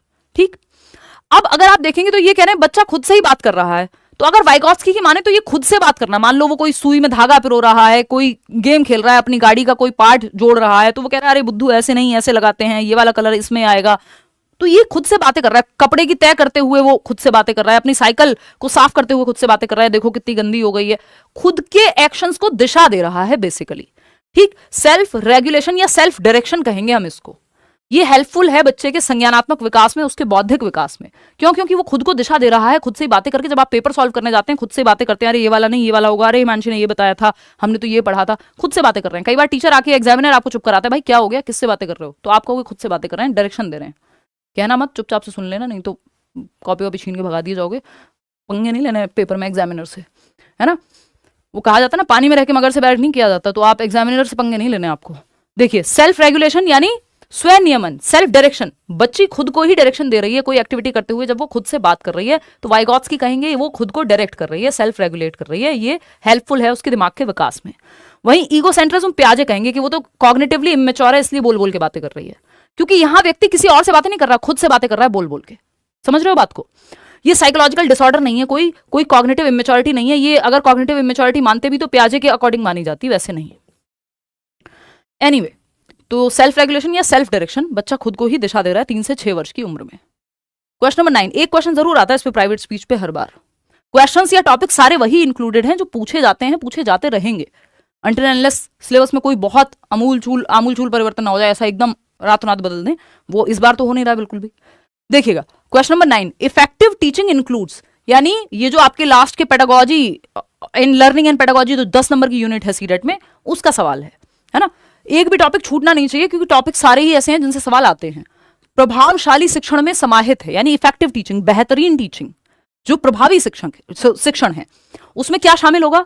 पहला है taking care of emotional needs of students, यानी बच्चों की सामवेगिक नीड्स का, उनके इमोशंस का, उनकी भावनात्मक आवश्यकताओं का ध्यान रखना। यानी बच्चे कंफर्टेबल महसूस करें कि हाँ यार ये हमारा टीचर है, ये वाली मैम आती है तो बड़ा अच्छा लगता है पढ़ने में। क्यों? क्योंकि वो बच्चे के इमोशंस को इंक्लूड कर ले रही है, क्यों? उनके साथ अच्छा लगता है, किसी क्लास आपको अच्छी लगती है, क्यों? क्योंकि आप इंक्लूडेड फील कर रहे हो, कनेक्टेड फील कर रहे हो, आप इमोशनली सेफ फील कर रहे हो। ऐसा नहीं है कि ये टीचर बेइज्जती कर देगा 4 बच्चों में, है ना, या कुछ भी कह देगा। तो आपको क्यों पसंद है? क्योंकि इमोशनली सेफ महसूस कर रहे हैं आप, इमोशनल नीड्स आपकी केटर हो रही है बच्चे की। ठीक है। Adapting curriculum and assessments to the students needs, यानी वो टीचर जो करिकुलम और आकलन, यानी पढ़ाने के तरीके, एक्टिविटीज और टेस्ट करने के तरीके में भी चेंज लाए बच्चों की नीड्स के अकॉर्डिंग, उनकी एज के अकॉर्डिंग। अलग अलग बच्चे से अलग अलग तरह से पूछा जा सकता है। एक बच्चा जब आपको पता है कि ये बोल के बहुत अच्छा सुना सकता है तो आप उससे ओरल टेस्ट ले लेंगे। एक बच्चा हो सकता है जिसको डिसलेक्सिया हो, उससे अलग तरीके से आप टेस्ट ले लेंगे, या उसको पढ़ाने के तरीके कई डिफरेंट हो सकते हैं। तो अलग अलग बच्चों के लिए आप अडेप्ट कर रहे हैं, मेथड चेंज कर ले रहे हैं। Flexible grouping for peer interaction, flexibility बहुत बेहतरीन चीज है पूरे टीचिंग सिस्टम में। अगर आप इसको पॉजिटिव टर्म में देखना चाहें तो ये बेस्ट टर्म है कि लचीलापन होना चाहिए आपके मेथड्स में, पीयर इंटरेक्शन में जो ग्रुप कर रहे हैं तो आप फ्लेक्सिबिलिटी, अगर 4 बच्चे हैं एक दूसरे के साथ नहीं चाह रहे, दूसरे ग्रुप में जाना चाह रहे हैं, कर दो। एम्प्लॉइंग रिजिड क्लासरूम, ये वर्ड ही अपने आप में बहुत नेगेटिव है। ये फ्लेक्सिबिलिटी और रिजिडिटी ऐसे टर्म है जो 99% केस में आंख बंद करके काम कर जाते हैं। नहीं तो ये जो कीवर्ड वाला गेम है वो उल्टा पड़ जाता है कई बार। लेकिन रिजिड नेगेटिव ही मानेंगे हम इसको, अगर नॉट ना लिखा हो पहले तो। Employing rigid classroom management strategies, अगर आप एक ही तरीके से क्लासरूम को मैनेज करेंगे डंडा लेके या वॉटएवर जो भी वे है, तो वो तरीका सही नहीं है। फ्लेक्सिबिलिटी चाहिए। फर्स्ट, सेकंड और थर्ड तीनों सही हैं, जो कि सेकंड ऑप्शन आप लोग 85% लोग जवाब दे भी रहे हैं। जिसमें ज्यादातर लोग सही जवाब देंगे उसको मैं थोड़ा जल्दी में डिस्कस करके निकल जाऊंगी आगे से, यहाँ पे आंसर देख करके। जिसमें आप लोग फंस रहे हैं वो जो है आपका ज्यादा डिस्कस करेंगे उसको। देखो, रिजिड नहीं होना चाहिए, एक ही मेथड या एक ही कठोर कक्षा नियंत्रण नहीं कि बस एक ही तरीका अपनाएंगे दूसरा तरीका देखेंगे ही नहीं। That is not the right way. Rahul phone मत चलाओ। क्वेश्चन नंबर 10 देखिएगा, which is the most effective strategy to encourage conceptual development in children. अभी हमने वो पढ़ा था ना कि फिजिकल एंड सोशल डेवलपमेंट से संबंधित या सोशल रियलिटी से संबंधित जो कॉन्सेप्ट हैं वो कहां बनते हैं, तो दिमाग में बनते हैं। अब सीधा सीधा पूछ लिया है आपसे कि बच्चों में संप्रत्यात्मक विकास जो कॉग्निटिव डेवलपमेंट के अंदर आता है या इंटेलेक्चुअल डेवलपमेंट के अंदर आता है या मेंटल डेवलपमेंट के अंदर आता है, which is the most effective strategy to encourage conceptual development in children. बच्चों में आपको उनके कॉन्सेप्ट्स के डेवलपमेंट को बेहतर कराना है कि उनके कॉन्सेप्ट्स अच्छे से विकसित हों, है ना। इसके लिए क्या करना होगा? पहला है कि punishing students till they make the required changes. बच्चों को दंड देते रहो जब तक वो चेंज ना हो जाए। तो पनिशमेंट देना बिल्कुल भी अलाउड नहीं है। बच्चों को मुर्गा मुर्गी आंखें दिखाना अलाउड नहीं है। ये लीगली आप पे एक्शन हो सकता है ना। टीचर्स हैं अभी भी जो ये करते हैं, बट ये लीगली अलाउड नहीं है। राइट टू एजुकेशन एक्ट 2009, शिक्षा का अधिकार अधिनियम 2009 इस बात को बिल्कुल कंडेम करता है। कॉर्पोरल पनिशमेंट, बच्चों को मुर्गा मुर्गी बनाना, आंखें दिखाना, ये सब अलाउड नहीं है। तो आप पनिश करके कोई भी कॉन्सेप्चुअल चेंज या कोई भी अच्छा काम पनिशमेंट से तो नहीं होने वाला। वो बात अलग है, हमारा नेचर ऐसा बन गया है कि जब हम मतलब वो कहानी अलग है, लेकिन बच्चों को आपको ऐसे बड़ा नहीं करना है या उनको डेवलप ऐसे नहीं करना है। नहीं तो आप देखेंगे कि पनिशमेंट बहुत इफेक्टिव शामिल होती तरीका, कई बार प्रभावी तरीका शामिल हो जाता बन जाता है कि वो व्यक्ति जो इंडिया में ऐसे लिटा लिटा के रेड लाइट जंप करते हुए भागता हुआ रहता है, वही व्यक्ति दुबई में या सऊदी अरेबिया में जाकर के बहुत तमीज से जो है अपने व्हीकल चला रहा है और बहुत तमीज से सारे रूल्स फॉलो कर रहा है। क्यों? क्योंकि वहां के लॉज बहुत स्ट्रिक्ट हैं। तो पनिशमेंट का डर काम तो करा देता है। चालान लगने लग जाए स्ट्रिक्टली, सब घर से हेलमेट लगा के निकलना शुरू कर देते हैं। जहां चालान नहीं है, छोटे शहरों में आप देख लो, बहुत सारे लोग अभी भी आपको बिना हेलमेट के देखने को मिल जाएंगे, है ना। तो अगर आप देखेंगे यहां, तो वो एक बात है, क्योंकि वो हमने ऐसे ही बड़ा ही ऐसे कर दिया सबको। पूरा जो डेवलपमेंट की कहानी है, वहां माहौल ही ऐसा, कल्चर ही ऐसा बन गया कि पनिशमेंट के डर से लोग कुछ करते हैं। लेकिन आइडियली ये होना नहीं चाहिए। अगर आप बच्चों को ठीक से विकसित कर रहे हैं, सही माहौल दे रहे हैं, तो पनिशमेंट की उसमें कोई जगह नहीं है। स्पेशली कॉन्सेप्ट्स का निर्माण या कुछ भी अच्छा पनिशमेंट के माध्यम से नहीं आएगा। ये मान के चलना है, एज अ टीचर आपको पनिशमेंट से दूर रहना है। Getting children to forget old concepts and learn new ones by rote memorisation. रटंत विद्या चलंत नाही, रट्टा लगा के कुछ भी याद नहीं करवाना है। मीनिंगफुल लर्निंग यानी अर्थपूर्ण अधिगम बच्चों को एक्टिविटी करके सिखवाना है। तो ये भी हट जाता है। सी ऑप्शन जो कि आप लोग 86% लोग दे भी रहे हैं जवाब, give a variety of examples and non examples and encourage students to use reasoning. बच्चा जहां एक्टिव है वो ऑप्शन बेस्ट है, और बच्चा सबसे ज्यादा एक्टिव यही लग रहा है। अभी फोर्थ ऑप्शन भी पढ़ेंगे। फोर्थ ऑप्शन क्या है? Rewarding students each time they make a conceptual change in their schema. अगर वो अपने दिमाग में, स्कीमा मतलब जो उनका मेंटल स्ट्रक्चर है ना, जो उनकी एग्जिस्टिंग नॉलेज है। प्याजे ने इस वर्ड को यूज किया, बनाया तो मतलब इसको दिया तो अलग कहानी है, वो आपके जेरोम ब्रूनर ने था, बट प्याजे की थियरी में ये खूब यूज होता है। तो रिवॉर्ड करते रहना। अगर हर बात पे आप एक रिवॉर्ड देते रहोगे, ले बेटा टॉफी, एक सवाल सही कर दिया, ले बेटा टॉफी, बेटा के लिए टॉफी ही इंपॉर्टेंट हो जाएगी, वो कॉन्सेप्ट या वो सवाल करना इंपॉर्टेंट नहीं रहेगा। दूसरी बात, एक समय ऐसा आएगा जब वो कहेगा बहुत टॉफी खा लिया, मुझे टॉफी चाहिए ही नहीं, जाओ बैंड बजाओ। तो आप क्या करेंगे? तो हर चीज में अगर रिवॉर्ड पनिशमेंट का ही हम यूज करते रहेंगे तो वो बहुत अच्छा तरीका नहीं है। कई बार शुरुआत कराने के लिए किसी चीज की रिवॉर्ड एक तरीका हो सकता है कि आप अपना रहे हो, but it is not a long lasting way of learning anything और टू मोटिवेट स्टूडेंट्स। वो इंट्रिंसिक मोटिवेशन होनी चाहिए, आंतरिक अभिप्रेरणा होनी चाहिए। तो ऐसा नहीं है कि आप सिर्फ इनाम दे करके या पनिशमेंट दे करके या रट्टा लगवा करके, नहीं। बच्चा जहां एक्टिव है वो ऑप्शन बेस्ट है, और बच्चा एक्टिव है थर्ड ऑप्शन में कि आप उदाहरण दीजिए बच्चे को, और गैर उदाहरण, नॉन एग्जाम्पल। भाई एग्जाम्पल क्या है? इससे क्लैरिटी मिलती है। आपने बताया ये बर्ड्स के उदाहरण हैं, यानी पक्षियों के उदाहरण में आपने बताया तोता, मैना, कबूतर, फलाना, ये सब गौरैया, ये सब क्या है? बर्ड्स हैं। आपने नॉन एग्जाम्पल में बताया देखो ये हेलीकॉप्टर जा रहा है उड़ते हुए, लेकिन ये बर्ड नहीं है। तो गैर उदाहरण जो है वो इनडायरेक्टली क्लैरिटी ला रहा है उस कॉन्सेप्ट में। तो इस ये एग्जाम्पल और नॉन एग्जाम्पल दोनों देना जरूरी होता है क्लैरिटी के लिए। और बच्चों से डिस्कशन अगर आप करा रहे हैं, रीजनिंग तर्क का अगर वो यूज कर रहे हैं, तो कॉन्सेप्ट उनके बेहतर होंगे कि चर्चा कर रहे हैं। जब हम प्याजे के क्वेश्चन पे चर्चा कर रहे हैं, भाई ये ऐसे नहीं ऐसे होगा, इंटेलेक्चुअल डेवलपमेंट होता है ये, ना कि सोशल डेवलपमेंट जो हम शुरुआत में क्वेश्चन डिस्कस कर रहे थे। या सारे ही क्वेश्चन में हम क्या कर रहे हैं? डिस्कशन ही तो कर रहे हैं ताकि आपके कॉन्सेप्ट बेहतर हो। तो आप भी एक्टिव, मैं भी एक्टिव। तो टीचर स्टूडेंट जहां एक्टिव, बेहतरीन learning, child centred. C option is the right answer over here. आगे बढ़ेंगे, क्वेश्चन नंबर 11 देखिएगा क्या कहता है। Which of the following is not a characteristic of child with giftedness. यानी निम्नलिखित में से कौन सा एक विशेषता नहीं है, कौन सी गिफ्टेडनेस वाले बच्चे की। यानी वो बच्चा जो मेधावी है, वो बच्चा जो गिफ्टेड है या प्रतिभाशाली है ना, देश के लिए धरोहर है, या मैं कहूं एसेट है। ठीक, doctor APJ Abdul Kalam type लोग, या फिर हम एल्बर्ट आइंस्टीन की बात करें जिनका आईक्यू इतना ज्यादा था। गिफ्टेडनेस के कई तरीके हो सकते हैं पहचानने के, जिसमें से आईक्यू एक है ही, है ना। तो अगर हम देखते हैं यहां, हाँ भाई साथ साथ लाइक शेयर सब्सक्राइब करते रहोगे, नहीं किया है तो ये सब मैं भूल जाती हूँ, याद नहीं रहता पढ़ाते समय, आप लोग कहते हो तो दिख जाता है, ठीक है। तो टीम को भी मोटिवेशन मिलता है उस चीज से। विच of the following is not a characteristic of child with giftedness.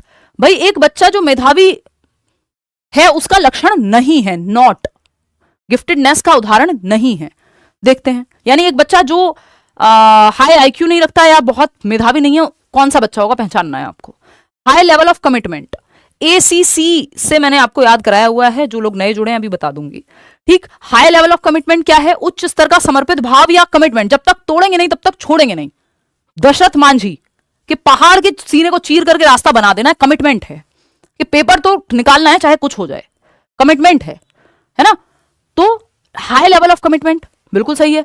Prefers working independently on tasks, हाँ गिफ्टेड बच्चे जो है कई बार खुद से इंडिपेंडेंटली काम ये बेहतर कर पाते हैं, लोगों के साथ मैनेज करने में कई बार दिक्कत हो जाती है।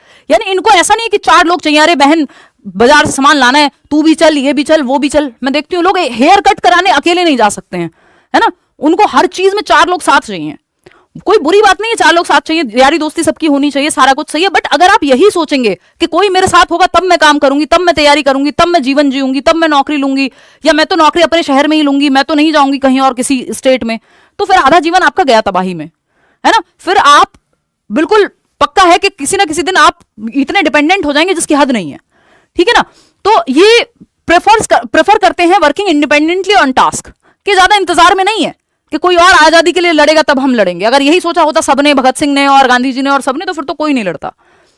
एबिलिटी टू रिकॉग्नाइज, लोग तो बाद में साथ आते हैं ना, ये चैनल शुरू हुआ था तो अकेले ही शुरू हुआ था, आज ऐसे बहुत चैनल्स जो है इंस्पायर होकर के शुरू हो गए, सेम मेथड से पढ़ाते हैं लोग। तो अगर वो अकेले नहीं शुरू हुआ होता तो आप लोग भी साथ नहीं आते, सिंपल है। तो ability to recognise multiple options while working on problems, यानी आपकी जो क्षमता है मल्टीपल ऑप्शंस को रिकॉग्नाइज करने की, पहचानने की, जब आप किसी समस्या पे काम कर रहे हैं कि यार इसको ऐसे भी सॉल्व कर सकते हैं, ऐसे भी सॉल्व कर सकते हैं, ऐसे भी सॉल्व कर सकते हैं, यानी there are multiple ways to solve a problem. किसी समस्या के समाधान के 50 तरीके हो सकते हैं, आपके दिमाग में बहुत सारे तरीके आते हैं, क्रिएटिविटी का उदाहरण है। और गिफ्टेड लोग क्रिएटिव भी होते हैं। And eagerness to repeat the same task multiple times, ये जो है गिफ्टेडनेस का लक्षण नहीं है। गिफ्टेड बच्चे बोर्ड महसूस करते हैं यदि बहुत बार सेम चीज रिपीट ही होती रहे तो, है ना। किसी समस्या पर काम करते हुए अनेक विकल्पों की पहचान करने की योग्यता, ये तो सही है, लेकिन ये देखो हिंदी में जो है थर्ड ऑप्शन सही होगा, ये पता नहीं कैसी मिस्टेक है, एक बार आज उनको बोलना, टाइपिंग में बहुत सारी मिस्टेक्स हैं। हिंदी में थर्ड ऑप्शन सही है और इंग्लिश में जो है फोर्थ ऑप्शन सही है। एक ही काम को अनेक बार दोहराने की व्याकुलता, ये नहीं होती इनमें कि eagerness to repeat the same task multiple times, बल्कि गिफ्टेड बच्चा या हाई आईक्यू वाला जो बच्चा है वो बोर्ड महसूस करेगा यदि आप बहुत इजी टास्क उसको देंगे क्लास में। तो इसलिए higher order thinking skills, HOTS वाले क्वेश्चन आपको गिफ्टेड बच्चे को देने होते हैं ताकि उसको चैलेंजिंग टास्क मिलता रहे, और उसका क्योंकि दिमाग का लेवल ज्यादा है, वो चीजें जल्दी कर लेता है, डिफिकल्ट प्रॉब्लम्स को भी इजीली सॉल्व कर लेता है। तो आपको उस लेवल के क्वेश्चंस, तभी आप देखते हैं गिफ्टेड बच्चा क्या है, ओलंपियाड में भी जा रहा है, कहीं और कॉम्पिटिशन हो रहा है वहां भी जा रहा है ना। क्योंकि अगर आप उसको सेम तरह का टास्क देते रहेंगे तो वो बोर्ड महसूस करेगा, उसको चैलेंज चाहिए। जैसे ये सिलेबस चेंज नहीं हो रहा तो थोड़े बहुत बोरियत तो सबको ही होती है भाई, मुझे भी होती है। तो अगर हम देखें, लेकिन काम है, ड्यूटी है, आप लोगों के लिए तो पहली बार है ना, ये आप लोगों का पेपर निकल जाएगा, सुकून है। तो अगर हम देखें eagerness to repeat the same task, ये कोई गिफ्टेडनेस का उदाहरण नहीं है। बाकी तीनों हैं कि मल्टीपल तरीके ढूंढ लेते हैं किसी काम को करने का, इंडिपेंडेंस अच्छी खासी होती है, कमिटमेंट का लेवल हाई है, और 3 तरीके हैं, ये एसीसी से आप पहचान सकते हो कि ये रेंजोली ने एक 3 रिंग मॉडल दिया है जिसमें ये 3 चीजें हैं। हाई एबिलिटी, यानी वो बच्चा जो गिफ्टेड है उसमें क्षमता ज्यादा है, किसी चीज को करने की एबिलिटी ज्यादा है, यानी जल्दी समझ जाता है, चीजों को जल्दी सीख लेता है। हाई कमिटमेंट, यानी चीजों पे टिके रहना। अब देखना वो अलग चीज थी जो यहां पे लिखा हुआ था ना कि eagerness to repeat the same task multiple times, इसको कमिटमेंट नहीं कहते। सेम टास्क को रिपीट करना कमिटमेंट नहीं है। कमिटमेंट ये है कि दशरथ मांझी ने कमिटमेंट ले ली कि अब तो खुद की भी नहीं सुनेंगे और पहाड़ को चीर करके एक रास्ता बनाएंगे, तो कितना भी फेलियर आ जाए लेकिन जो प्रॉब्लम सॉल्व करनी है वो सॉल्व करनी है। This is commitment, this is दृढ़ता। सेम टास्क को बस रिपीट करते रहना, 2 एकम 2, 2 दूनी 4, उसको कमिटमेंट नहीं कहेंगे कि एक पेज को 50 बार लिख दिया तो वो कमिटमेंट है, वो बोर्डम हो जाएगा इनके लिए। हाई कमिटमेंट यानी दृढ़ता, तो उच्च क्षमता है, उच्च दृढ़ता है, और क्या है, हाई क्रिएटिविटी, कुछ नए ढंग से करना किसी चीज को, ये इनमें इच्छा बहुत ज्यादा है कि यार कुछ अलग करते हैं, कुछ डिफरेंट करेंगे, आउट ऑफ द बॉक्स सोचेंगे। तो ये 3 चीजें इनमें होती है। रेंजोली के 3 रिंग मॉडल में ये गिफ्टेडनेस की निशानी है। और अगर इन जनरल में बात करूं कि प्रतिभाशाली बच्चों में हाई आईक्यू हो सकता है, इसके अलावा ये 3 लक्षण हो सकते हैं, जरूरी नहीं आप सिर्फ हाई आईक्यू से ही मापेंगे। इसके अलावा अगर मैं देखूं तो आपकी ये डाइवर्जेंट थिंकर्स हो सकते हैं और चैलेंजिंग टास्क पे लगे रहते हैं, वो एक क्षमता है। क्यूरियोसिटी बहुत ज्यादा होती है, जिज्ञासा, सवाल बहुत पूछते हैं, क्वेश्चनिंग माइंड, है ना। अपने से बड़ी एज के लोग दोस्त मिल जाएंगे, मेमोरी शार्प होगी, इमेजिनेशन अच्छा होगा, ये सब गिफ्टेडनेस की निशानियां हैं। एनीवे, अटेंशन अच्छा होगा। तो ये फोर्थ ऑप्शन यहां गलत है, और जो गलत है वही सही है, क्योंकि हमसे पूछा ही गलत था, नॉट पूछा था हमसे। बाकी तीनों तो क्या है, कैरेक्टरिस्टिक हैं गिफ्टेडनेस के। ठीक है, 130 प्लस आईक्यू है तो हम कह देंगे कि गिफ्टेड वाला आईक्यू है। क्वेश्चन नंबर 12 देखिएगा। और गिफ्टेडनेस के और भी 2-3 तरीके होते हैं गिफ्टेडनेस को पहचानने के। जैसे एक व्यक्ति जिसका, अभी मैं आपको बता देती हूँ एक बार इसको डिस्कस करके, ये आप जवाब बाद में देते रहना, है ना। जैसे गिफ्टेडनेस में 2-3 और चीजें हैं कि अगर आपको गिफ्टेड बच्चा 3 तरीके से गिफ्टेड हो सकता है। जैसे high intellectual ability, intellectual ability में वही होगा कि एकेडमिक्स में अच्छा होगा, पढ़ाई लिखाई में टॉपर टाइप, है ना, टॉपर नैना टाइप। इंटेलेक्चुअल एबिलिटी यानी आईक्यू ज्यादा होगा। दूसरा क्या है आपका, क्रिएटिविटी यानी कुछ नया करना। अब एमएफ हुसैन को आप नहीं कहेंगे कि वो गिफ्टेड है, बिल्कुल गिफ्टेड है। क्या सचिन तेंदुलकर गिफ्टेड नहीं है, बिल्कुल गिफ्टेड है। आईक्यू हमें नहीं पता किसी का भी, यहां पे जरूरी नहीं है कि वो एकेडमिक्स में बहुत अच्छे हों। तो इंटेलेक्चुअल एबिलिटी हम एकेडमिक वाले को मानते हैं, क्रिएटिविटी और टैलेंटेड, टैलेंटेड बच्चे। तो ये 3 प्रकार से लोग गिफ्टेड हो सकते हैं, यानी हाई आईक्यू वाले, क्रिएटिविटी और टैलेंट अगर कोई स्पेशल है किसी में तो। ठीक है ना, तो ये कहानी है, आगे बढ़ेंगे। बाकी गिफ्टेडनेस में आईक्यू के टर्म में देखेंगे तो 130 प्लस वाले को हम गिफ्टेड कह रहे हैं इंडियन कॉन्टेक्स्ट में। विच of the following strategies does not promote inclusion, inclusive education या समावेशन को कौन सी एक स्ट्रेटजी है या तकनीक है, विधि है जो प्रमोट नहीं करती, यानी इंक्लूसिव एजुकेशन के ऑपोजिट है, उल्टा है। तो पहला ऑप्शन है फ्लेक्सिबल ग्रुपिंग। फ्लेक्सिबल ग्रुपिंग अच्छी है, अलग अलग तरह के बच्चे हैं, लचीले तरीकों से सिखाओ आप। डिफरेंशिएटेड इंस्ट्रक्शन यानी मल्टीपल लेवल ऑफ टीचिंग और लर्निंग, यानी इंस्ट्रक्शन का कोई यूनिफॉर्म इंस्ट्रक्शन नहीं है बल्कि डिफरेंशिएटेड है। ये तो बहुत पॉजिटिव मानते हैं हम इसको कि अलग अलग मेथड से आप सिखा रहे हैं। वेरीड लेवल ऑफ डिफिकल्टी है, यानी इजी, मॉडरेट, डिफिकल्ट, सब तरह के लेवल आपने इंक्लूड किए हुए हैं। एबिलिटी ग्रुपिंग ये जस्ट उल्टा है इंक्लूजन की फिलॉसफी का, कि आप एबिलिटी वाइज ग्रुप कर दे रहे हैं बच्चे को, कि जो फर्स्ट आते हैं बच्चे जिनके 90% नंबर है उनको ए सेक्शन में डाल देंगे, जो 33% ला रहे हैं वो डी सेक्शन में डालेंगे। तो ये एबिलिटी ग्रुपिंग जस्ट ऑपोजिट हो जाता है इंक्लूसिव एजुकेशन के। तो ये जरूरत पड़ने पे किया जाए, लेकिन इसको हम इंक्लूसिव एजुकेशन का बहुत अच्छा तरीका नहीं मानते कि आप इंक्लूसिव का मतलब है हर तरह का बच्चा एक क्लास में सीख सके, है ना, कि एक बच्चा है जो कमजोर बच्चा है फिर वो एक तेज बच्चे से सीख लेगा। तो एबिलिटी ग्रुपिंग ऐसा हो सकता है कई बार करनी पड़े कि भाई मैथ्स में कुछ कमजोर बच्चे हैं, उनको आप स्पेशली स्पेशल क्लासेस दिला रहे हो उन बच्चों को जो मैथ्स में कमजोर हैं, तो आपने एबिलिटी के आधार पे बांट के जो है उनका सॉल्यूशन निकाल रहे हो। रीजनेबल करिकुलर एकोमोडेशन, आपको जरूरत पड़ने पे आप यथोचित समायोजन कर रहे हैं अपनी पाठ्यचर्या में, वो भी एक अच्छा तरीका है, लेकिन ये सपोर्ट नहीं करता सी ऑप्शन। तो जो सपोर्ट नहीं करता वही सही है, क्योंकि पूछा ही नहीं था, नॉट पूछा था। क्वेश्चन नंबर 13 देखिएगा। What are the following behaviours primary characteristics of impulsivity, low attention span, fidgeting, inability to sit for long. यानी ये 4 कैरेक्टरिस्टिक हैं। इंपल्सिविटी यानी कंट्रोल नहीं है इंपल्स पे, मन किया किसी को लगाने का लगा दिया, कंट्रोल ही नहीं हुआ। लो अटेंशन स्पैन, ज्यादा देर एक जगह पे टिके नहीं बैठते, बोर हो जाते हैं तुरंत। तुरंत बोर होना प्रॉब्लम है, एक ही टास्क को बार बार करते रहना वो भी प्रॉब्लम है। लेकिन अगर हमें बोर होना नहीं आता या हम कमिटेड नहीं रहेंगे किसी टास्क पे या अटेंशन ही पे नहीं कर पाएंगे तो दिक्कत होगी, हम कैसे सीखेंगे, है ना। तो इंपल्सिविटी, लो अटेंशन, फिजिटिंग, इधर उधर उछलते कूदते रहेंगे, कुछ कुछ करते रहेंगे, बेचैन से रहेंगे। Inability to sit for long, लंबे समय तक बैठ नहीं सकते, 1 घंटा नहीं बैठ सकते, 5-5 मिनट के ब्रेक में तोड़ दो तो इजी हो जाएगा। एडीएचडी, किस बच्चे का लक्षण है ADHD, attention deficit hyper activity disorder. Fidgeting या ये जो इंपल्सिविटी है ये हाइपर एक्टिविटी है, यानी एक तो है एक्टिविटी, 3-4 साल तक हाइपर एक्टिव ही होते हैं सारे बच्चे, लेकिन बाद में भी अगर सुपर हाइपर एक्टिव है तो दिक्कत बन सकती है कि बच्चे की अटेंशन स्पैन में कमी है। तो आपको पार्ट्स में डिवाइड करके टाइम, इनको लंबे टास्क ना देकर के चंक्स में बांटना होता है टास्क को, ठीक। गिफ्टेडनेस का तो ये उदाहरण नहीं है। ऑटिज्म में जो है आपकी फिजिटिंग वैसे ऑटिज्म में भी आता है, इंपल्सिविटी, low attention span, but autism में स्टीरियोटिपिकल बिहेवियर को हम बहुत बार शामिल करते हैं। ऑटिस्टिक बच्चे रूटीन में रह लेते हैं, तो ऑटिज्म तो नहीं आएगा यहाँ। हम जा रहे हैं सी के साथ, क्रिएटिविटी का कोई उदाहरण नहीं है, सी का ही है, attention deficit hyper activity disorder. बच्चा टिक के नहीं बैठ पाता, बार बार उछल कूद करता रहता है, पूछता रहता है चीजें, ध्यान ज्यादा देर तक एक जगह पे नहीं लगा पाता। क्वेश्चन नंबर 14 देखिएगा। विच of the following statement regarding proposals made by national education policy NEP 2020 के बारे में क्या सही नहीं है। देखिए सवाल अभी मैं पढ़ रही हूं इसलिए आपके लिए आसान हो रहा होगा। कई लोग तो जब पेपर में पढ़ेंगे ना सवाल और प्रैक्टिस इनफ नहीं की होगी तो वो ये नहीं है तो उनको दिखता ही नहीं है, उनकी आंखें स्किप कर देती हैं, है ना।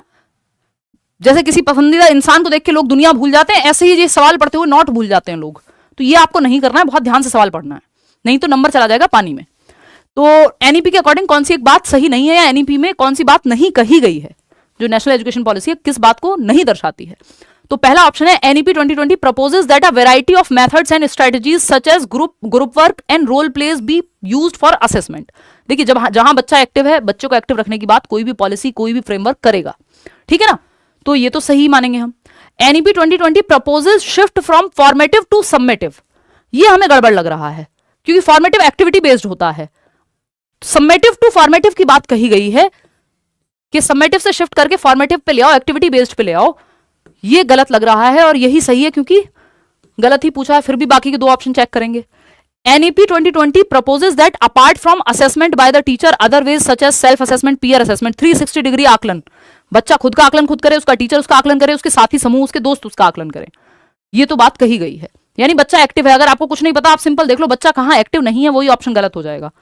एनईपी 2020 प्रस्ताव रखती है कि छात्रों के उन्नति पत्र में उनके संज्ञानात्मक, भावनात्मक और साइकोमोटर यानी फिजिकल एक्टिविटी, कैप CAP, दिमाग, दिल और फिजिकल एक्टिविटी तीनों हो, ये बात एकदम सही है। वेस्ट बंगाल से हूं मैम, ठीक है जी, बहुत बढ़िया। तो सेकंड ऑप्शन ही यहां गलत है और जो गलत है वही सही है क्योंकि पूछा ही गलत है। भाई ये रचनात्मक मूल्यांकन से योगात्मक की तरफ नहीं, योगात्मक से रचनात्मक की तरफ, बच्चों को रचनात्मक रखना है, एक्टिव रखना है, सिंपल बात। आगे बढ़ेंगे।